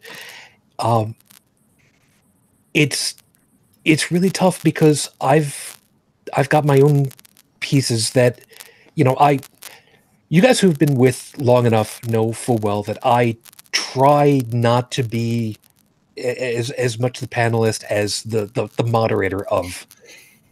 I really do try not to insert myself. I feel it's kind of a call it a professional duty, if you will, because, you know, it's the kind of personality I am. But let me tell you, trying to keep track of what she's doing at any one time was fun for me. And I'm not saying it from the standpoint of, oh, you're sharing your screen? 1, 2, 3, 4, 5, 6, 7, 8, 9. Shit, I lost track. Hold on a second. Put that back up on the screen again. Because she knew stuff, man. She had been dealing with stuff so often that she knew so many different pieces. Were it not for her, I would not have known that there was bestiality references in the fucking Bible. Wait, what? Yeah, yep. Look at this thing right here, Ezekiel. Boom, boom, boom, boom, boom. Holy shit! You actually know that? Hold on a second. Let me pull that up. Yeah, and it was one of those moments where, you know, those of us who haven't read it cover to cover, yes, I'm guilty. Yeah. You know, you hear, you know, you hear a show like the Bloody Bible, or, you know, you hear all these other references, and you think, okay, this book is full of, you know, it's the sadist's handbook. It can't possibly get any worse. Enter the hold my beer moment, and she throws that one at us. I'm like, Can it possibly get any worse? Yeah, I can make it worse. I can make it worse. You ready? I'll make it worse. I'm waiting. The only part of the Bible furry approved. There you go. Achievement unlocked. There was a talking donkey. That would technically be a furry, right? Uh-huh. And the serpent. And the serpent. But that's a scaly though. We don't talk about those. Scaly. I'm the fandom. Yeah. And depending on which translation you read, there's an eagle that talks, but it's only in the King James. Gee, a talking eagle in the King James, which is most popular in America. Yeah. Yeah. I don't know that. I don't think that quite works, but yeah, you know, I know where you're going with that. Somebody somewhere has made that connection. Probably, yeah. And the other translations is an angel, but in the King James it's an eagle. It's in the Book of Revelation. It makes no sense. Yeah, well, that's 20 years from now it'll be Trump. So who knows? Actually, Revelations does make sense if you've done acid before. Oh, right, sure, right. Yeah. Okay. I will say this much. Back in the day before my head was cleared, you guys remember the Left Behind book series? Oh yeah. Read all of them. Ooh.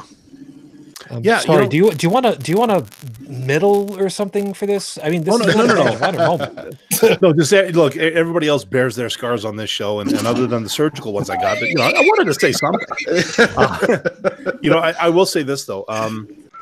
The first couple of books, okay, not so bad, but man, oh man, the further down the rabbit hole you got with that, the stranger those stories got. Like, trying to put some kind of a real life spin on it only worked for a little bit of it, and eventually they just had to throw all that shit out the window.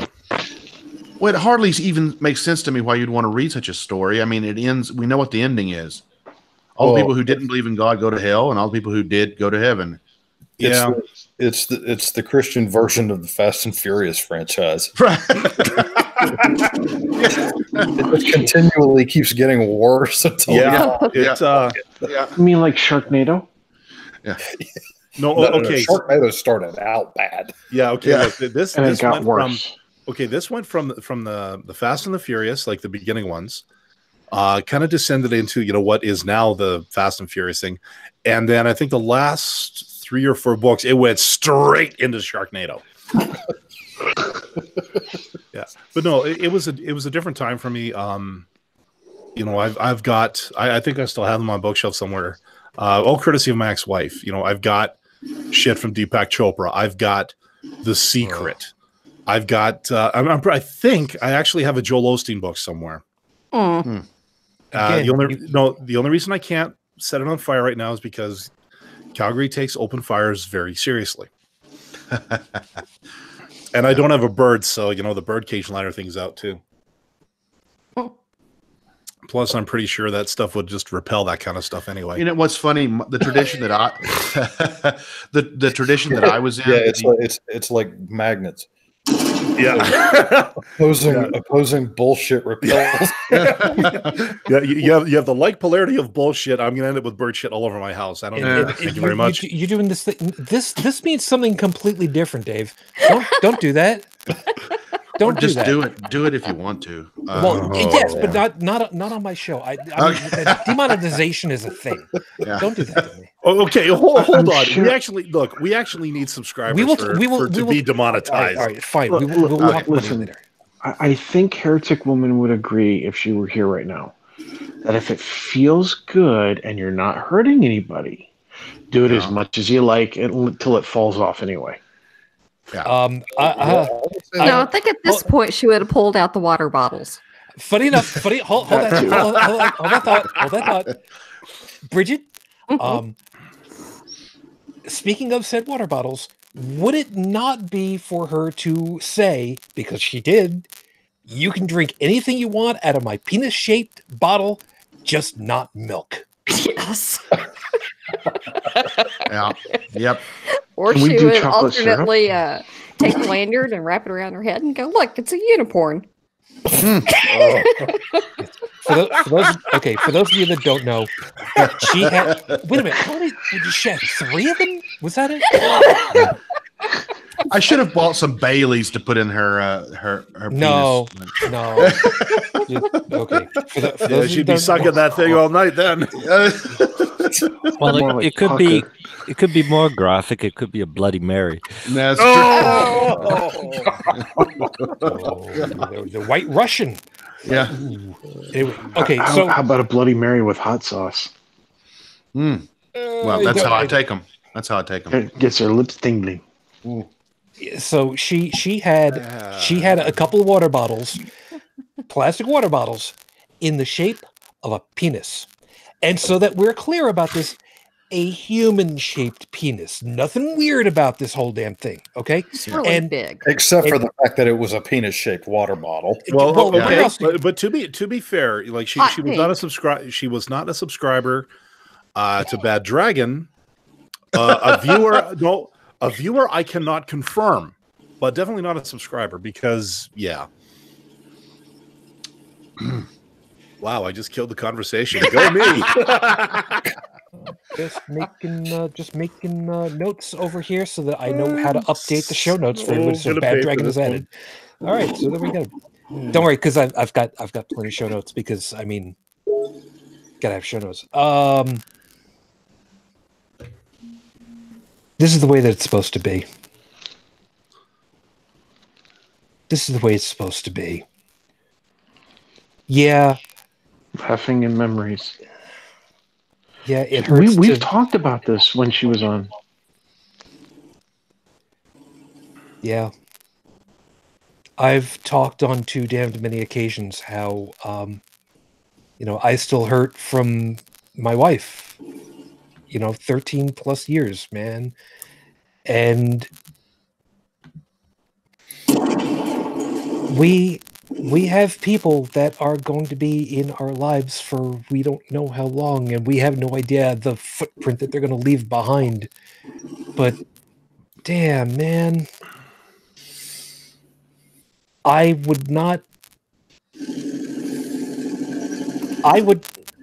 know who that is. I would not demean her influence on us all by saying that, and just follow me on this a second, by saying she was one of the good ones. Mm-hmm. I would have to properly say she was one of the best ones. Because not only did she know her stuff and was fearless in bringing it out, she made sure that you knew it, you learned it, and damn it, when it was your time, you could go ahead and say, I know my shit because I was taught by one of the best. And damn it, if, like I said, were it not for her, I would not have known about that fucking listing in Ezekiel. If it were not for her, I would not have probably come up with the idea that I had about why Genesis is more a moral story than people really give it credit for and don't understand it for what it is. I would not have had our 100th episode be all women on the show because she helped to get people on who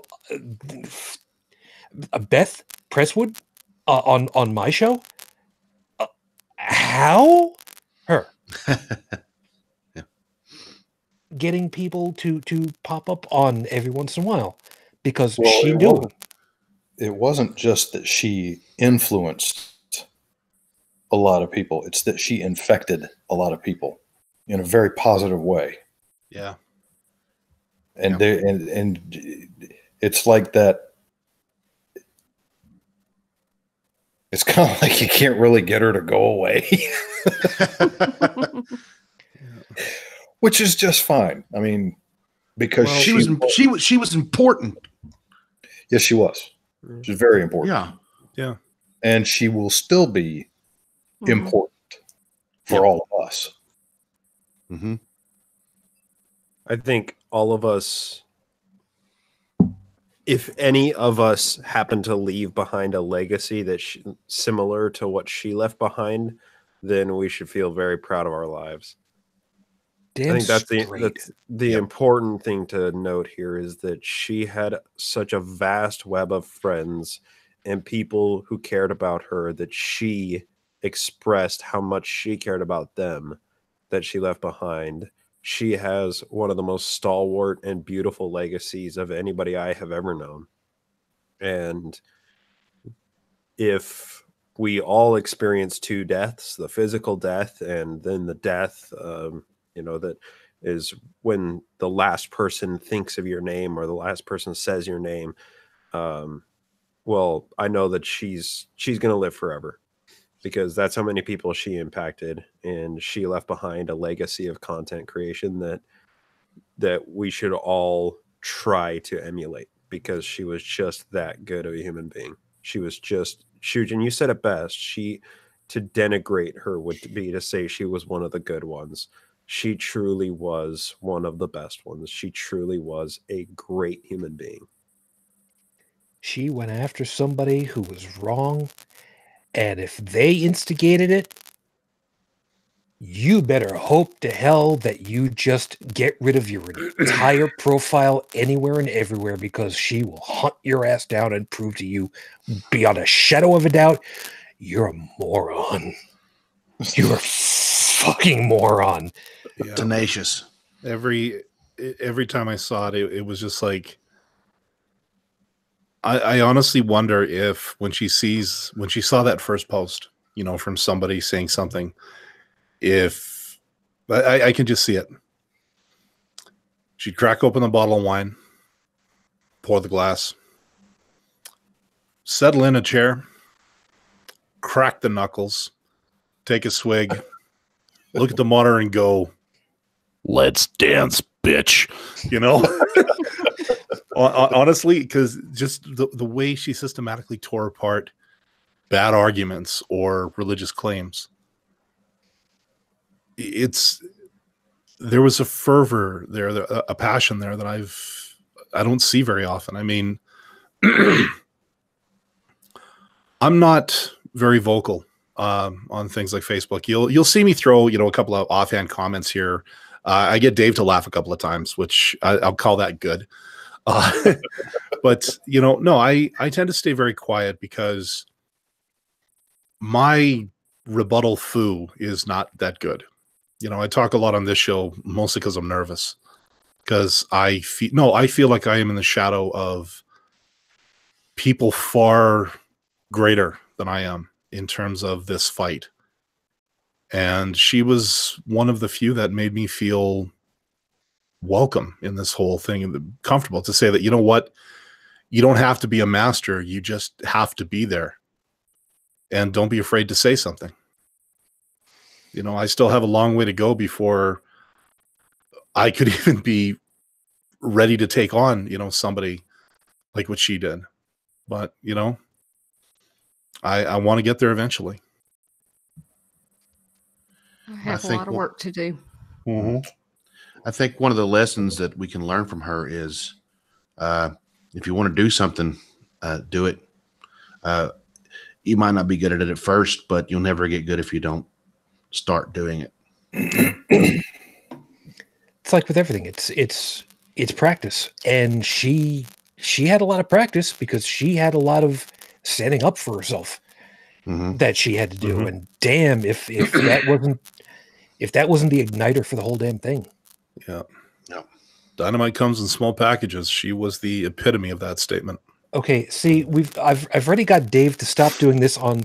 Could you not make this about sex for 5 goddamn minutes? It would be really nice. Shujin, get your head out of the gutter, please. You're crowding me. I think she likes it when you make it about sex, though. She liked that. So let's. Well, she would drop a little bit of innuendo. Oh yeah. Almost always. A little. Yeah. A little. I'm sorry. We need our biology expert here for a couple of seconds. Brigid, just between Just between tab A and slot B. Okay, we're not going to talk about slot B, bitch. We're going to talk about this. Tab B. Tab B. Okay. Let's go with that. Bridget, just between Okay, you, enough me, about and sounding the here. Shut up. It's insert tube A into slut B. Okay, can we stop talking about my ex-wife, please? A slut B. Are we back on furries? Well, wait a minute. You Like I said, I thought we were talking about my ex-wife there. Guys, you're all talking about tabs and slots and stuff, but with my SO, what do I do with all the dials? Turn them. Set him to 11 and set it and forget it. You turn it to 11. And remember, you set it and forget it. Tickle You Ron Popeil. Try to tune in Radio Free Europe.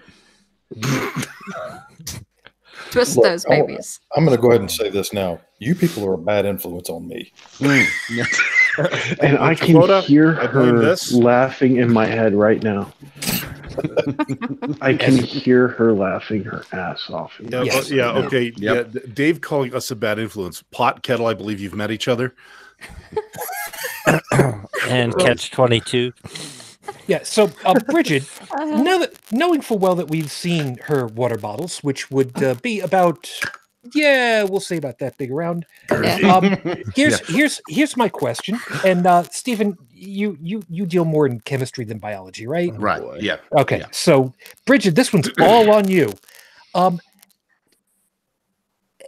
Do you actually think that she could actually unhinge her jaw to fit that in her face? I'm thinking not, but I'm kind of trying to put the picture into everybody's face right now and mind. And I'm figuring that maybe, just maybe, she would just be like gone laughing too damn hard right about now. Yeah, the bottle was a little rigid, so maybe not. But now hold on a minute. You're not doing her service, Brigid, because she did that one night when the three of us were on the water bottle. Oh my god! How did she not dislocate her TMJ? Well, she didn't get it all the way in.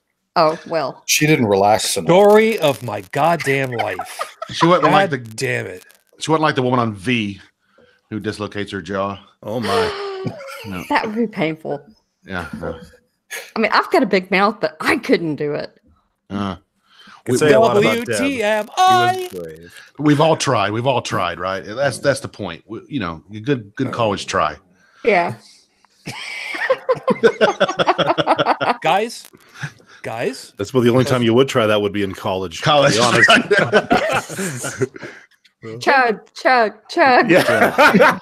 Suck. Yeah. These are the people that would make a bong out of a banana. Mm-hmm. There's a whole thing. Gentlemen, those of you who are listening in 2347 right about now, hi, first off. Yeah, we've been dead a long time. Congratulations for catching us on the crystal wave. Just so that you guys know, if you're going to try autofellatio, please remember, do it while you're young so you don't have to worry about popping a disc. I'm just letting you know for later, for posterity. I have no idea why that came to my head. Okay, I'm not helping myself nothing to do all. with experience, right? With genetic engineering, at that point, they're all going to be doing that anyway without any problems. Especially if they're in space, because they won't have any bones anymore. Right? Mm. Yeah, fair point. Yeah. I gotta build that time machine. I'm really not helping things along, am I? I should just go ahead and put a. You know what? I'm not even going to bother putting a not safe for work on this one. You know what you were getting into when you knew what the show was about. Screw y'all. I think we all. and there's Colleen in the chat. Bong out of a crab apple works better. True. Bong out of a crab apple. Hey, I just made a bong out of my head. Oh my god. See, this is how bad it is, because the first thing that was coming into my head was, okay, a crab apple. Sure, that's fine. And then all of a sudden I'm thinking, wait a minute, wasn't that the name of the teacher? No. Don't want, no. Do that. No. When I was an undergrad, I made a bong out of an Erlenmeyer flask. That ended up being a really good idea. Yeah, how to make an engineer is have some weed at a party with no bone. Yep. Totally. There should be a diploma for that. Well, it was really funny. Like with now that we have now that the stuff's legal up here in Canada, my annual Christmas party at work. Usually, there's a couple of bottles of booze that find their way into the gift exchange. I am the proud owner of a 26er Crown Royal as a result this year. But the question did come up: what's going to happen at next year's party? Could there be a couple of bongs being in the exchange? I can't wait. A car doesn't do you any good unless it's got fuel in it. That's true. Again, legal. You know, maybe we'll have like a starter kit. You know, here's your bong. Here's a lighter, some BC Hydro. You know, go nuts. Maybe you could go get a flight of weeds, right? Like different kinds. Yes, go to Weed Bar, get the five joint sampler. There you go. Yeah, right. Exactly. Yeah. Each one 3 ounces. Yeah. Yep.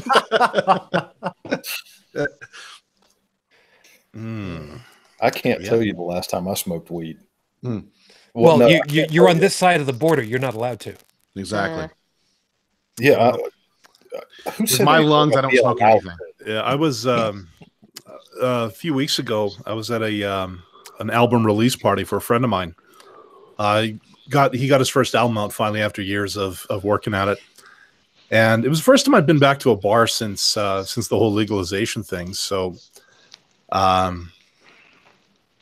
there's no smoking in the bar.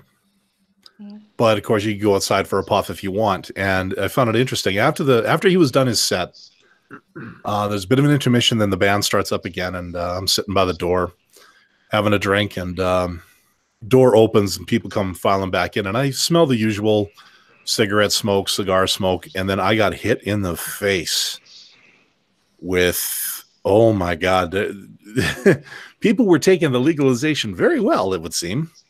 I have not smelled that much pot since the last time I went to an AC/DC concert. And I think my group was the only one in there that didn't smuggle in a couple of joints. Canada finally caught up with my state. Good job, guys. Good job. Yeah. Yeah, but you see, you guys are doing it state by state. We said fuck it and went with the whole country. Right, yeah. I prefer that. Yeah, good call. Yeah, well, I live in Indiana, so yeah, about that. Yeah, personally, Richard, I'm amazed they allow anything in Indiana. You know, there needs to be a special exemption for Indiana just because it's Indiana. Yeah. Yeah, I have a feeling that whenever we do see more and more legalization of pot in the states, that my state will be one of the last ones to do it. The same thing with alcohol back in the day. I have heard that. We'll be the first state in the last region of the country. Right. Yeah. Exactly. Yeah. Wasn't there just a push recently to legalize hemp, at least, like for production use? I don't know. I know that CBD is legal in North Carolina now. It is now in Indiana, but only as like a couple of months ago. Yeah, but even then, you got to watch that stuff. I mean, yeah. Well, I'm gonna be honest with you. CBD oil doesn't do shit for me. Yeah. Mm-hmm. My sister's boyfriend uses it as a sleep aid, but he also pays through the nose for it, and it's the real thing. Like there's also there's like hemp oil that is marketed as CBD, and that's the bullshit. That's the woo there. Mm-hmm. Mm-hmm. But apparently you can get stuff that does have, the real shit in it, but you pay for it. Oh, yeah, it's really expensive. Mm-hmm. It is very expensive.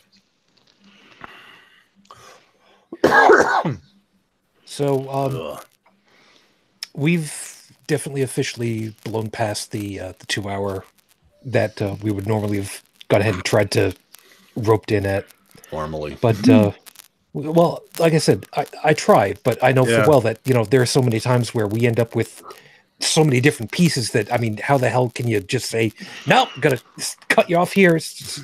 No, man, it's still 3 minutes to 3. Don't cut me off yet. My coffee's not done.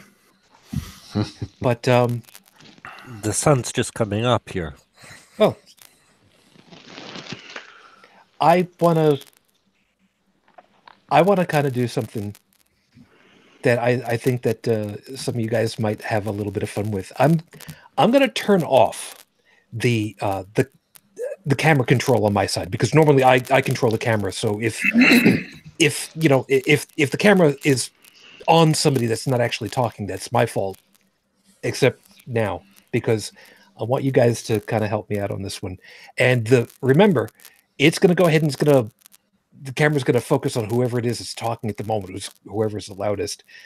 I want you guys to kind of help me out on this and start with just a thought that you remember that just gives you a funny from her. And I'm going to start you off by thinking about the gummy dicks being sent to the guys that were hightailed up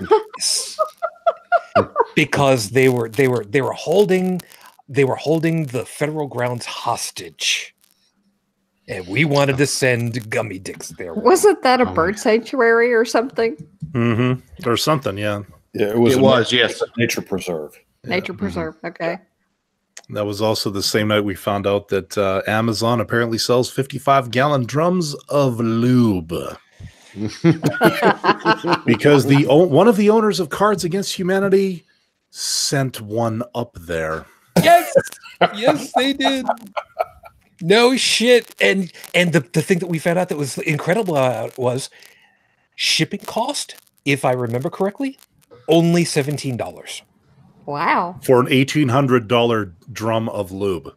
What a bargain.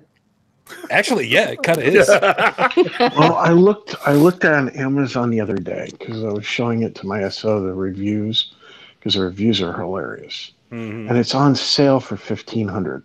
Oh, it went down. Mm. So if you know anybody that needs some, you know, I've got a tub with, you know, jacuzzi jets. That could be interesting. Just saying. Wait. Okay, never mind. Yeah. Well, my birthday's coming up. So I figured, oh dear Lord, that's something I wouldn't even come up with. yeah, you need to look at more Japanese. You know what? We'll talk about what Tentacle porn. Brigid. It's not all tentacles. It's not all tentacles. There's other stuff too. Okay. It's all tentacles all the way down. No, Come it's on. okay, never mind. There's got to be something that you remember. Well, I already brought up the unicorn. Yeah. Oh yes. Oh yes. And there was a traipsing through the graveyard at Skepticon 2 with Dave. Yeah. Remember you're dressed up like Jesus? Jesus Skywalker. Yeah, and she was like a ghost hunter with this little meter and everything. That was funny. That's hilarious.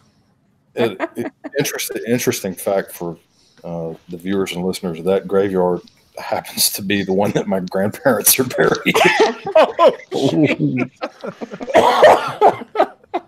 I remember Heretic Woman and I doing the whole Nega Dave Foda thing.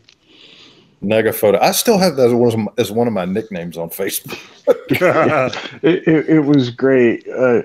We milked that title for all it was worth, and then we milked it some more to the point of where maybe we should fill the peanut shake bottle with that milking.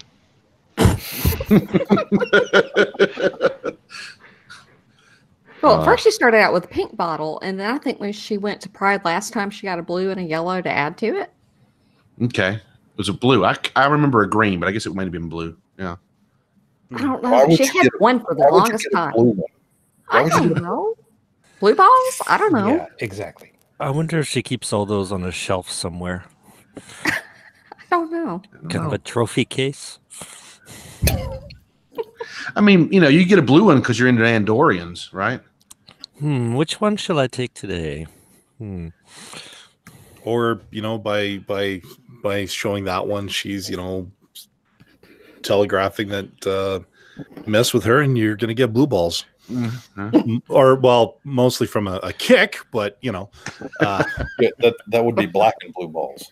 Yeah. Actually, it might not be. It might not be so much a kick because she'd have to be punching up pretty hard, I guess. Maybe that's why those things were so big. It's a high kick. Yeah.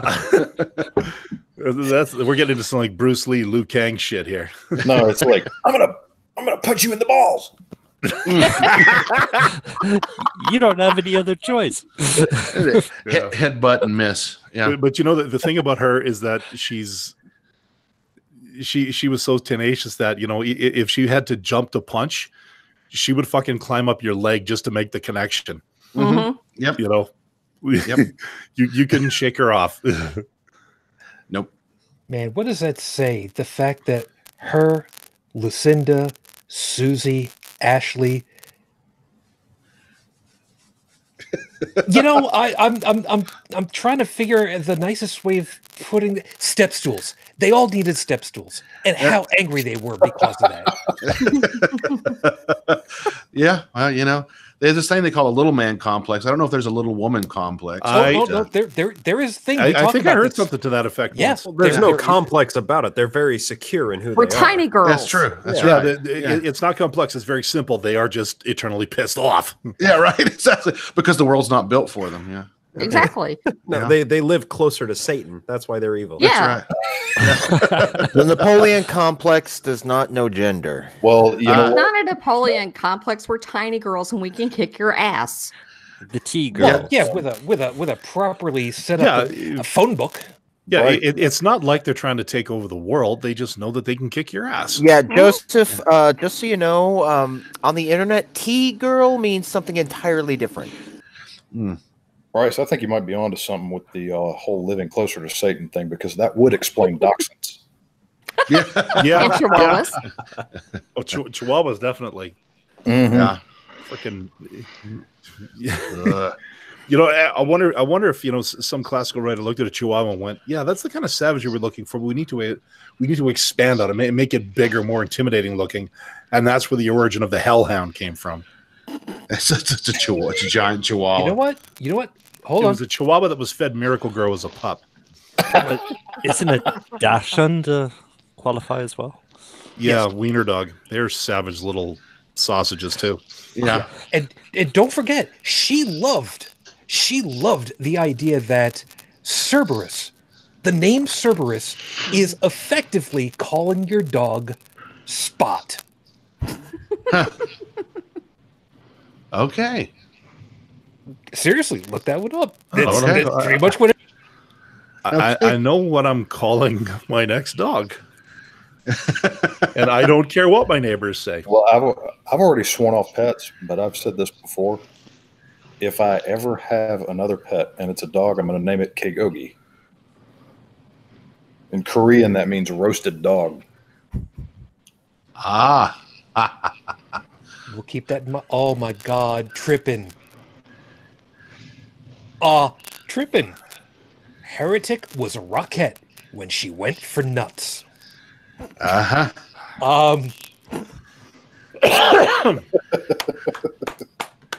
Truth in advertising there, I gotta say. I got nothing on that one, man. Yeah, no. Yeah.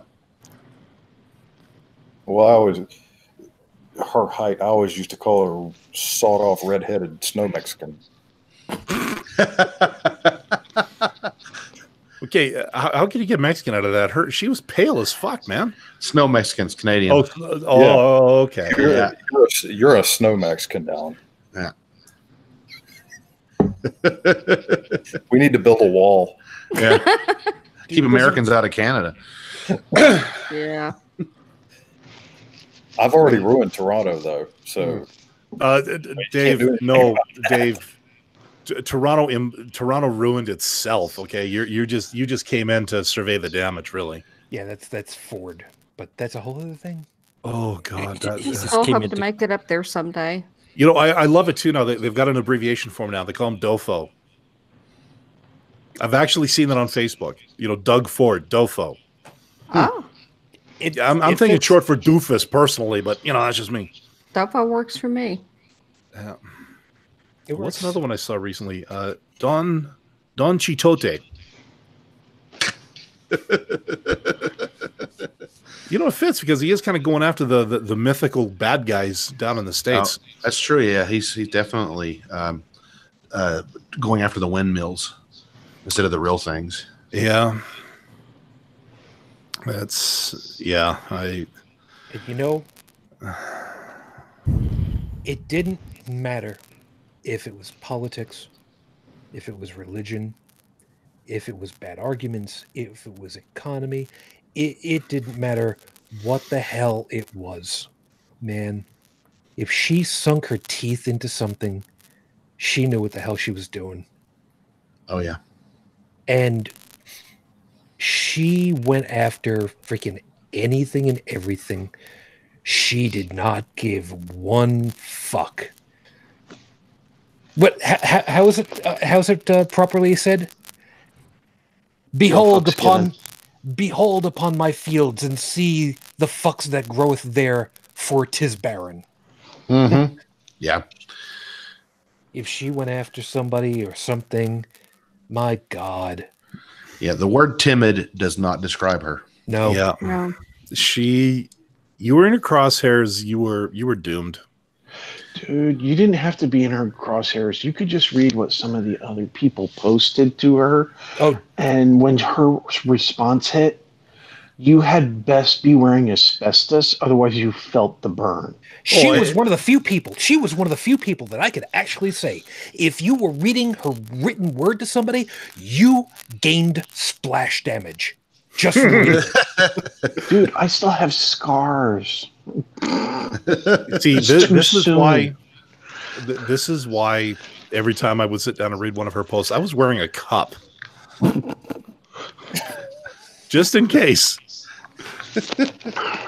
Yeah, she was the only person I knew that, a Facebook post required appropriate PPE.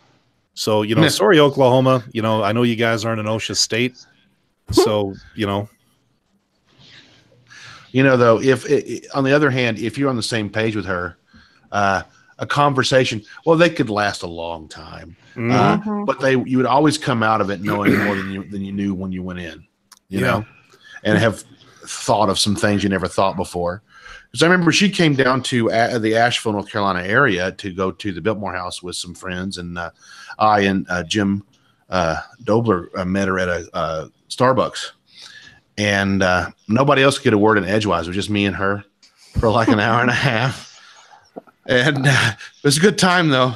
It was pretty funny. It was a good time. Yeah, Steve, imagine being in a car with her for 3 hours. Yeah. The only distraction, the only thing that finally got us to stop our conversation was when we hit Canmore, and she just kind of lost it. she wanted a picture of the sign so she could say, sadly we didn't meet Mike. It was no, you're absolutely right though. Like when she was here, we went to the conference, but even afterwards we talked. The conference wasn't necessarily about religion per se. It was on several other secular topics where religion had some kind of influence, but it wasn't the focus. And well, she opened my eyes up to a lot of things at that, after the conference, because, I would say like, some of that was just kind of, some of it I felt was kind of a little over the top. And then she said, well, actually, these concerns are legitimate. I went, yeah. And then, I went and looked afterwards, went, yeah, okay. So she helped me not change my point of view, but expand it, which is important, because you can drown yourself in, you can say that you're rational, that you look at all sides, but I said that myself, but it turns out I was still going down a particular path and not taking other things into account. So she kind of reminded me that you got to stay kind of objective when you're in this kind of thing. Yeah. Sometimes even trying to be moderate or middle of the road is not the right thing. And she would point that out. She'd point out that sometimes we're wrong to assume that there's a common ground, but sometimes we're right to do that. And you have to weigh every situation individually. Mm-hmm. Everything is case by case. Yeah. But that common ground, when those times when she would adhere to that, was when it was a particular person. Right. And not exactly a particular idea because, and I knew this, which is the whole reason that she needed to develop BTT and she needed it to have her voice, is the fact that she understood that when it comes to taking advantage of other people, which is what religion does, which is what conservative politics do, you know, when it comes to that, there is no common ground. You're on the right side of history or you're on the wrong side of the history. Yep. Exactly. You know, and it's a funny thing. You know, we often say things aren't black and white, and that is true. But some things are. Your image is. Yep. Exactly. You know, sometimes there is coming. Sometimes there is an on or an off. Sometimes there is a 1 or a 0. Hey, there's some gray in there. Well, not always. You're always you're either on the side of the kitty fuckers or you're not. Exactly. Yeah. But sometimes it's very gray. Sometimes there's a huge spectrum, and we have to determine, you know, which one it is. You can't assume either thing. That's what I'm trying to say. Well, I mean, didn't she end like every episode of full Quranic with like, you know, I'm going to try my best to paraphrase it, but like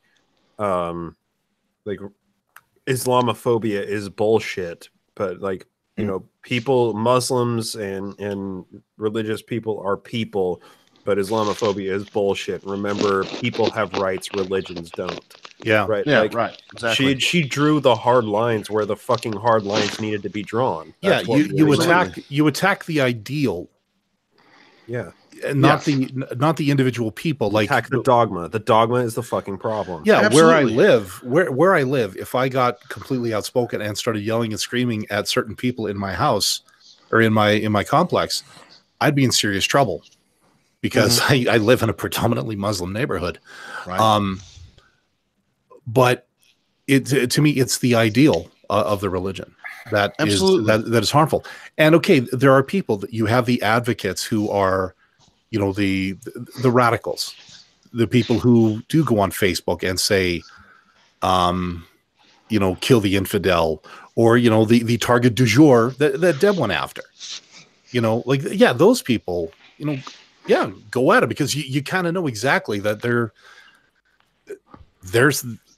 they've drawn their own line. So yeah, go for it. But, you know, to blanket it, no, you can't do that. No, well, you know, in the secular community and in the, you know, the more liberal community, we've had a problem with, we don't want to side with the white supremacist, racist assholes. So we kind of want to defend the humanhood of Muslims. And that's right. But we don't want to defend the religion as being anything like a good idea. So lately it's been kind of a tightrope almost. You know, you criticize Islam, you're called a racist. But on the other hand, we don't want to actually be racist. And I think she did a really good job with that. Like she never let the idea that Islam gets a special buy because it's a group of people that is persecuted. It's still a stupid idea. It's still a set of stupid, terrible, damaging ideas. And it needs to be said that the people aren't like most Christians, and they're just trying to live a life and, you know, do the best they can. That doesn't mean their ideas are worth anything at all, though. Those ideas attack ideas and only attack people when they act on their ideas. Exactly. Yeah, it's people are not their ideas. And that's a huge problem when it comes to attacking a faith tradition, as people ingratiate so closely with what their religion du jour happens to be. And I think Deb always had an effective way of drawing the line between the person and the beliefs that they hold. Yeah, exactly. That's something that we should all do better, right? That's something we all should take a page out of Deb's playbook from. Yeah. Why are you trying to kick my puppy? That's an idea that she embraced very early on. You know, when we were first talking to, you know, what do you think I should do with this? And we were just kind of talking about the 30,000 foot view of the secular landscape.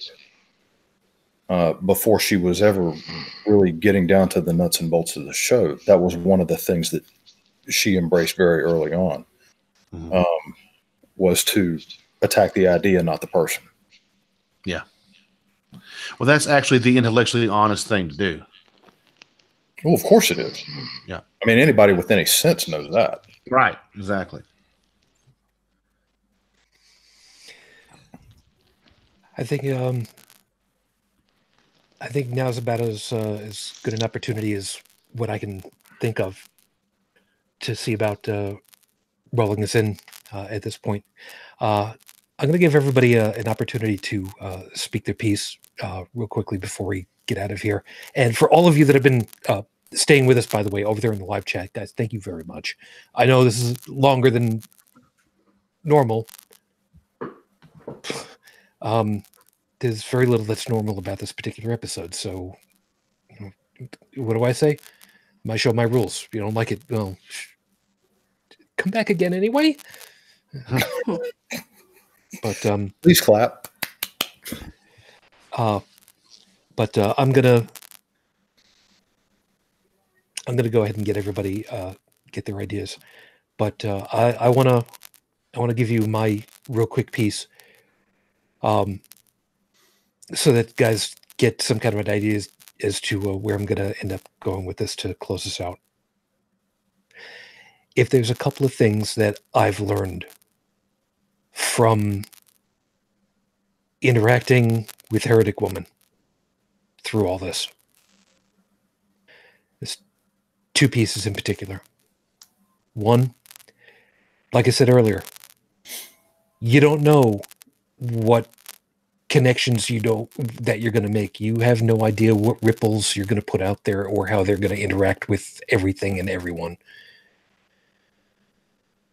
Make sure that whatever it is that you're going to do is a good one. It's not always easy to do, but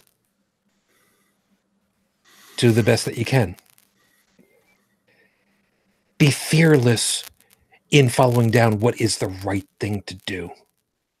And trying to figure out what is the right thing is not easy. It takes a lot of soul searching, and it takes a lot of questioning. Don't be afraid to question that. Don't be afraid to question yourself. Don't be afraid to be honest, because that will serve you so well.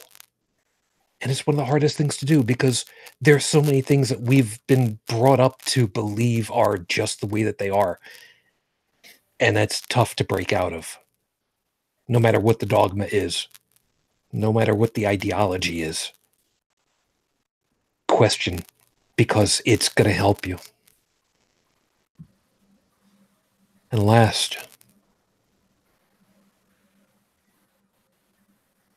we don't know when our time is going to be. We kind of take for granted that, in our youth, even our advanced youth for some of us, we don't think about our own mortality in anything other than, well, yeah, but I mean, I've got things kind of in place because, but we know full well, and I'm stealing from somebody, I couldn't tell you who. It's not something that we need to fear, death specifically, because we don't know it. We won't know it. It's everybody else. They have to pick up the pieces. They are the ones that have to try to collect themselves and do right by you. And when that time comes,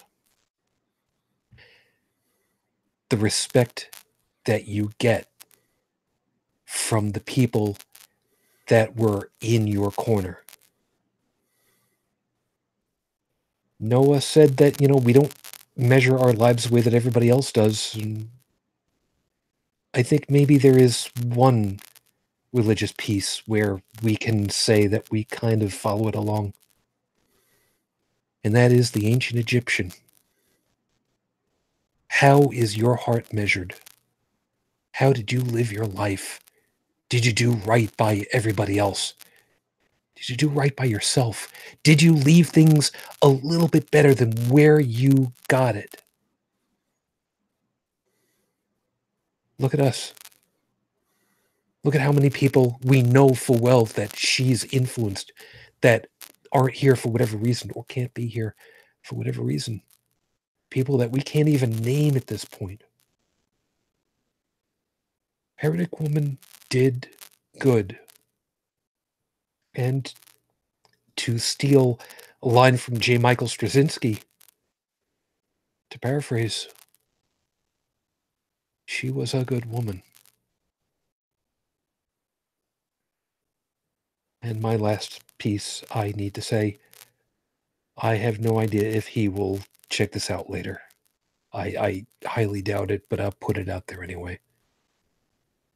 Arno,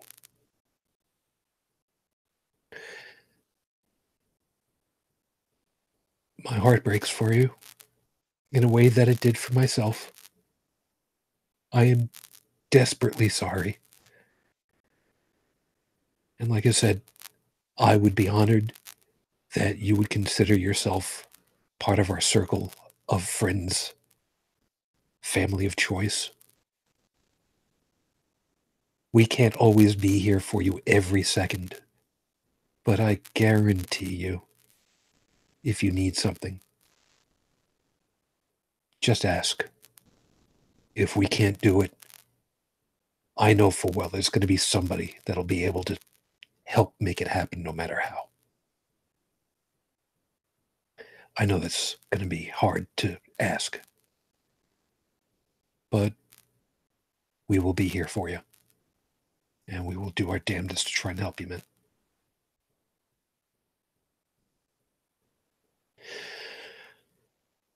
I'm going to play this out a little bit further as we go along.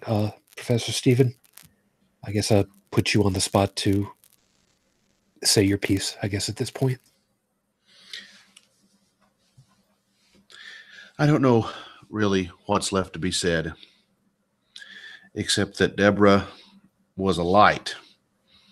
She lit up any conversation she was part of, any room she was in. She lit us up on the inside, let us see ourselves and what we could do, and lit paths that brought us together. It's so appropriate she had such fiery red hair. She was a flame, and that flame has gone out. But the memory lingers. Like you said, the tapestry that's woven, the legacy that's left, that's what she is now. So if we love her, we must remember her. And that's what we're doing right now. And that's really all I have to say. Thanks, man. Tech, I'll give you your chance here. Sorry, had to unmute. I will never forget her laugh. I lost count of the amount of times I could make her laugh and immediately make her switch from laughter straight to the face palm, which would set me off and make me laugh.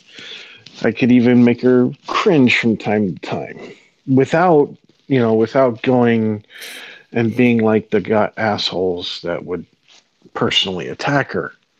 Just make her cringe with ideas. And it was fun, having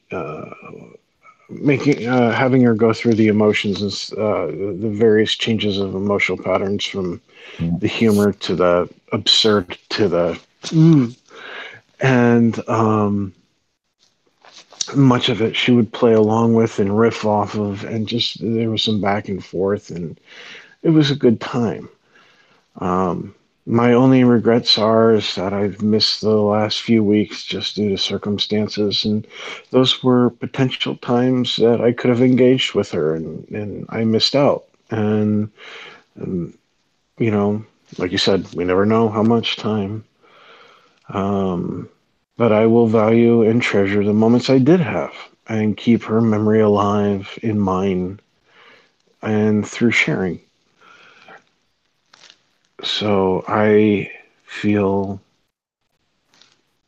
happy that I got to know her, but I regret not being able to make new memories with her. And I will miss her. I considered her, much like all of you, a friend. And I say goodbye.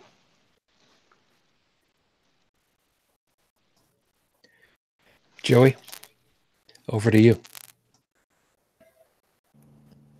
Sadly, I probably knew Heretic Woman the least of anybody here. I mean, never even addressed her by her proper name, but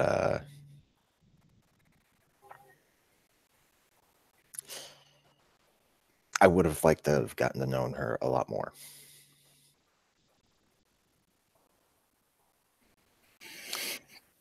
And as is often the case for me, life just doesn't seem to want to work out that way.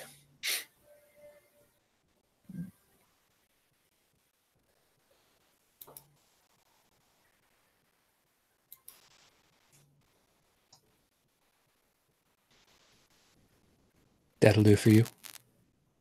I don't know what else I can say. No, it's okay. It's I apologize. I didn't want to put you two completely further on the spot if you didn't. You're fine. You're fine. Thanks, man. Joseph, for you? Yeah, my relationship with Deb was more offline and personal, but I'm sure you guys all saw the same things I did. And I can say that even from an ocean away, she affected my life. So it goes beyond memory. It's since she affected my life, it's almost like she's a part of me now. So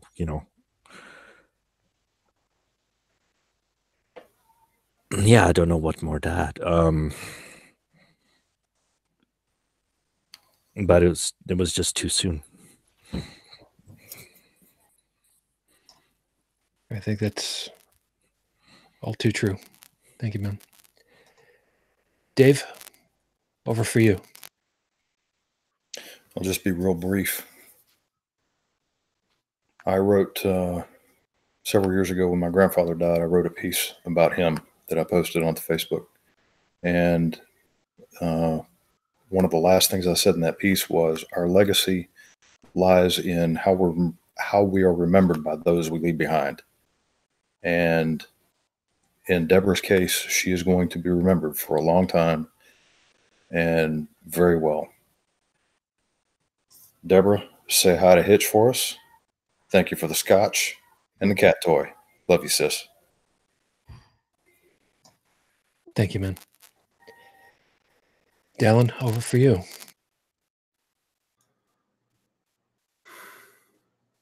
She was a friend. In many cases, a mentor for me.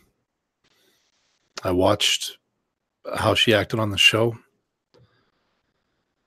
having met her personally, and just having had a chance to talk to her outside of all of this.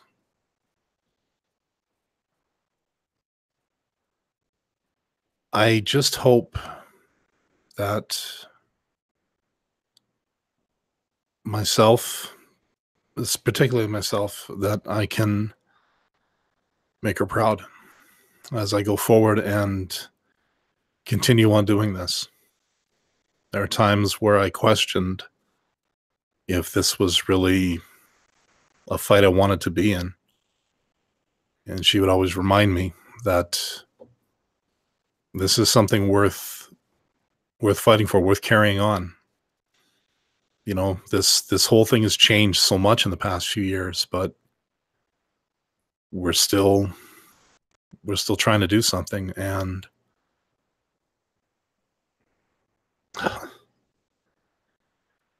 it's going to be tough without her. I mean, she was one of the loudest voices we had. I hope I can make her proud moving forward.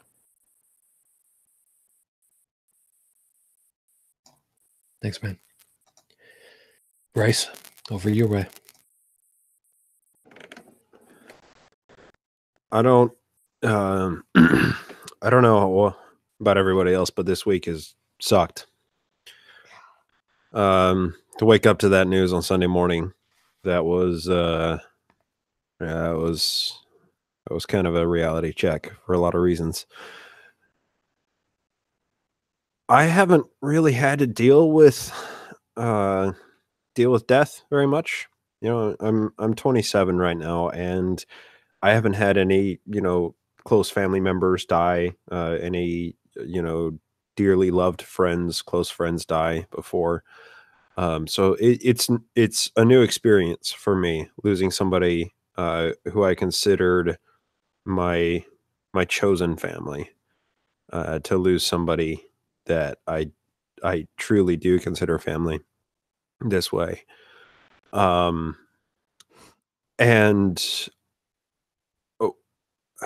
one of the most frustrating parts about this is that I don't have words, I don't have answers, I don't have even meaningless platitudes to retreat to or to hide behind. We don't get to say that she's in a better place. We as atheists don't get to say, well, she's waiting for us in the afterlife and we get to hang out after we die. We don't get that. We have to deal with it. We got to take a death square in the face. We got to deal with it right now. We got to deal with it right here. And I think that the only way that we can do that is doing what is within our power, and that is to immortalize Deb, immortalize our friends and our lost loved ones in places and times here, using the only tools that we have, and that's our voices. And I think that is the only way to pay homage to a legacy as powerful as Deb's, just by saying that she was truly a remarkable human being, and that we loved her, that she loved us, and that this loss really fucking sucks. And it really fucking sucks to not have any answers, or to know what happened, why it happened, or to have no warning of it, to just wake up to that news. I can assume that everybody on this panel and everybody that she touched, everybody that considers her a friend or a family member, has had just as hard of a week, and it has really sucked. But I guess we can take that as a time to step back and appreciate what we have in life and the friendships that we do have that remain, and understand what Heretic Woman has done in her life to make our lives better, and try and do the same for the people around us that we love that are still here. And I guess I will close out the way that I closed out when I talked about her most recently. From the stardust she was born, into the stardust she has returned. We love you, Deb, and it hurts to say goodbye, but you're truly loved. Goodbye. Thank you, man. Brigid, I know that making you last kind of puts you in the unenviable position of having to hear all of the rest of us, but I also kind of thought that maybe you'd like to have the moment to kind of compose yourself a little bit more. So the floor is yours. Well, I mean, the only thing that I have to add is it's just such a shock that, a week ago we were gushing about her wedding and how awesome that was going to be. And then a week later, burying her. It's just not right.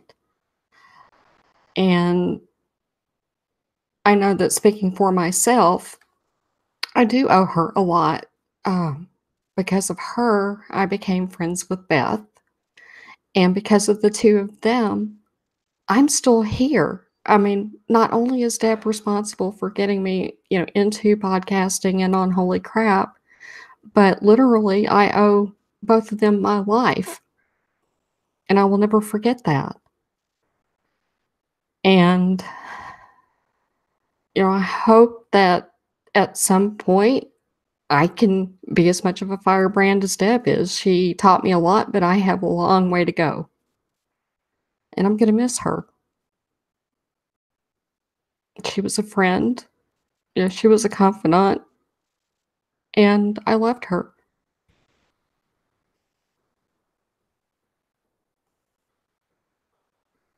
I don't really have anything else to say. I'm going to try not to cry. It's okay. I've been devastated ever since I first woke up to the news. I got a message from Ashley, and she's like, "Are you sitting down? I need you to be okay." And then she told me, and I just couldn't believe it.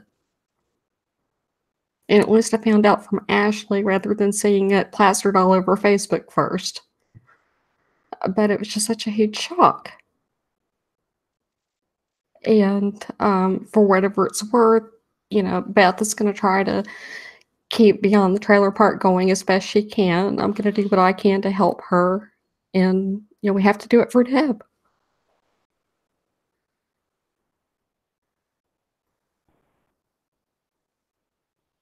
Gonna miss you, Deb.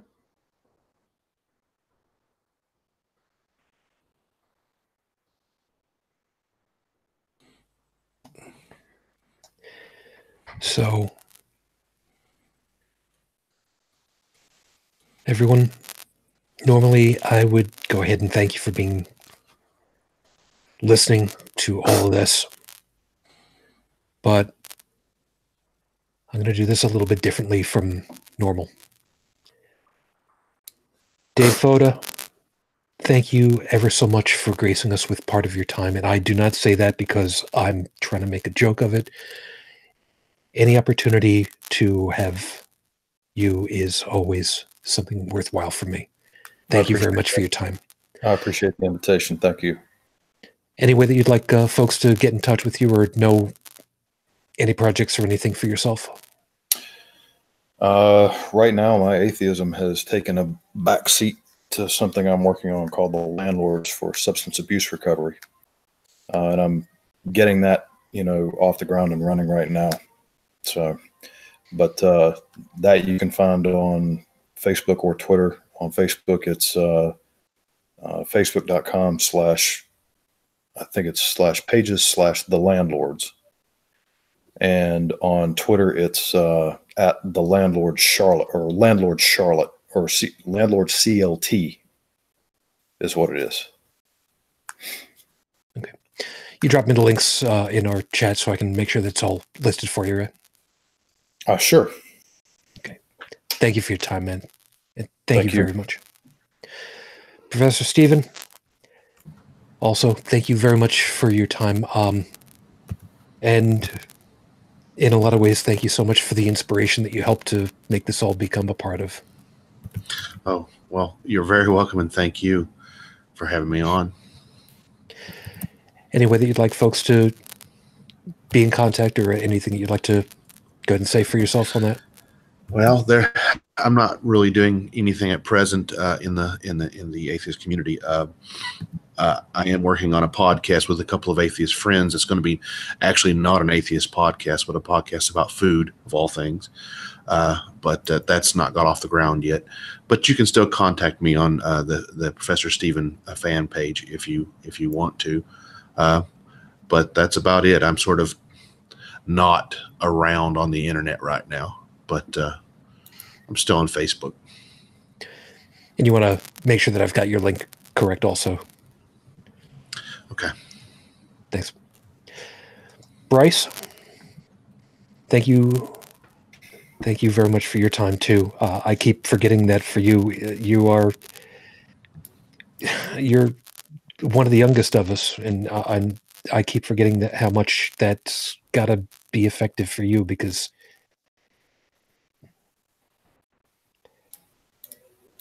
I'm sorry, there's just too many damn things running through my head. Thank you for your time. I do truly appreciate it. And just thank you. Thank you.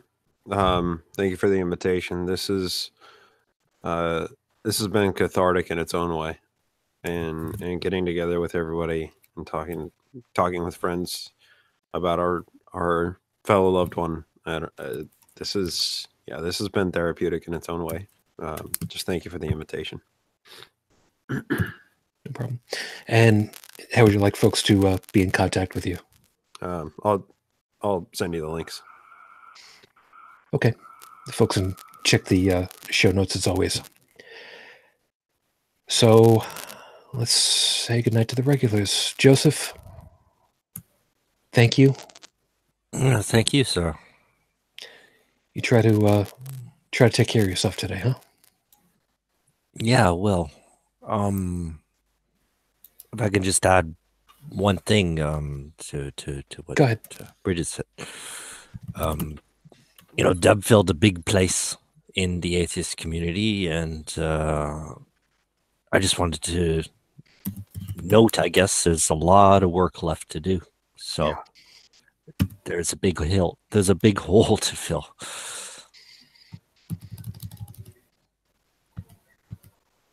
Thanks, man. On Renault Tech, thank you very much for being able to make it, man. You try to take care of yourself, huh?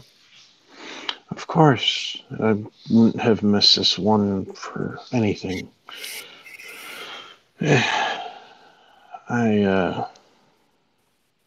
I said, I feel bad about missing some of the other ones, but I guess it's the way the dice rolled for me and for us and her. And sometimes the dice rolls suck. Yeah, I just made a D&D reference. Did not roll a 20. I did not roll a 20.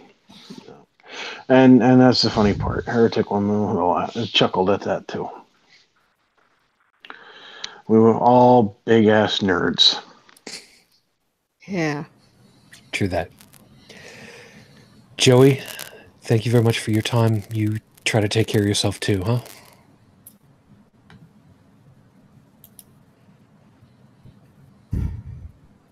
Joe? Might actually help if I unmuted myself. But yeah, I do what I can.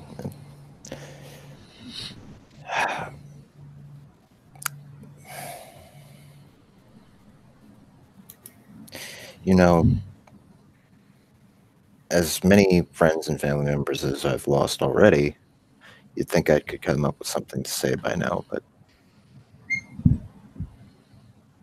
It's okay, man.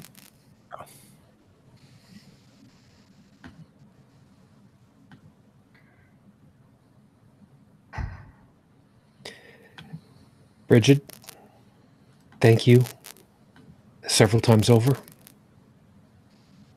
And you try to take care of yourself too, huh? Yeah, I will. If anybody wants to find me, you can send me a friend request on Facebook, Brigid Fitch. You can find me on my blog at brigidfitch2112.wordpress.com. And we're also going to have a tribute show on Beyond the Trailer Park at 7:30 Eastern Time, Monday night. People are going to be coming in and out to give stories on how they met Deb, any memories that they have of her, any funny stories that they want to show. But just come find us at Beyond the Trailer Park. And we'll be there. We'll keep it going as best we can. Thanks, hon. Dalan, thank you, man. Again, many times over. Yeah, it's kind of amazing you get wrapped up in your life. You take things for granted, like who you're going to see on this show, who you can expect to see on social media, or, who you'd expect from a phone call. And then suddenly this happens and you kick yourself into how many things you've maybe set aside or said, I'll get to it later, or I'll talk to them later.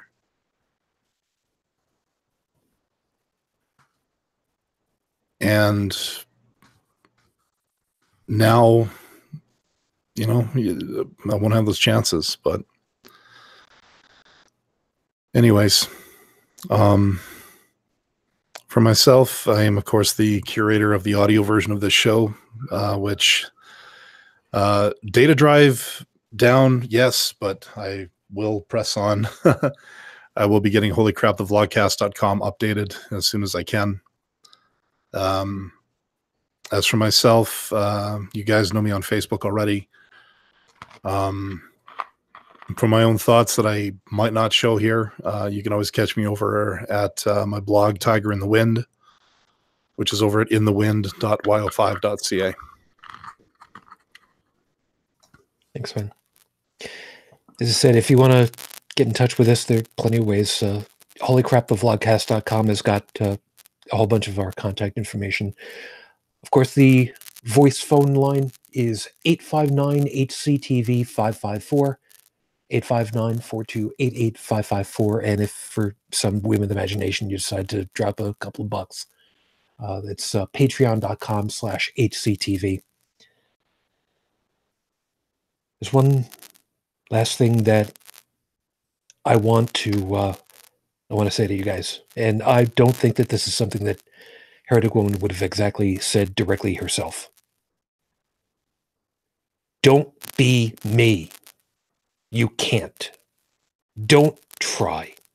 If you want to go ahead and be me, you're gonna screw it up. So don't even try. Be you. I know full well that there is no way in hell that we could be her replacement. There is no way that we should. We shouldn't even try. We should just be us and work at being us. Because I'm not going to be the firebrand that she was. It's just not in me. If you're not already that kind of person, don't try to be. Don't fake it. Be you. And if that's a problem, what did I say before? Be honest. Be brave. Find who you are. Find what's important. And do. That's the legacy that she leaves behind for me. That's the legacy that Cash kicked my ass into. And you bet your ass I'm going to keep doing it to the best of my ability. You go ahead and do your piece. That's what she taught us to do. So until the next time we get together, everyone, thank you for being with us. Live chat, thank you guys. I know I haven't exactly been typing over there, but you're appreciated.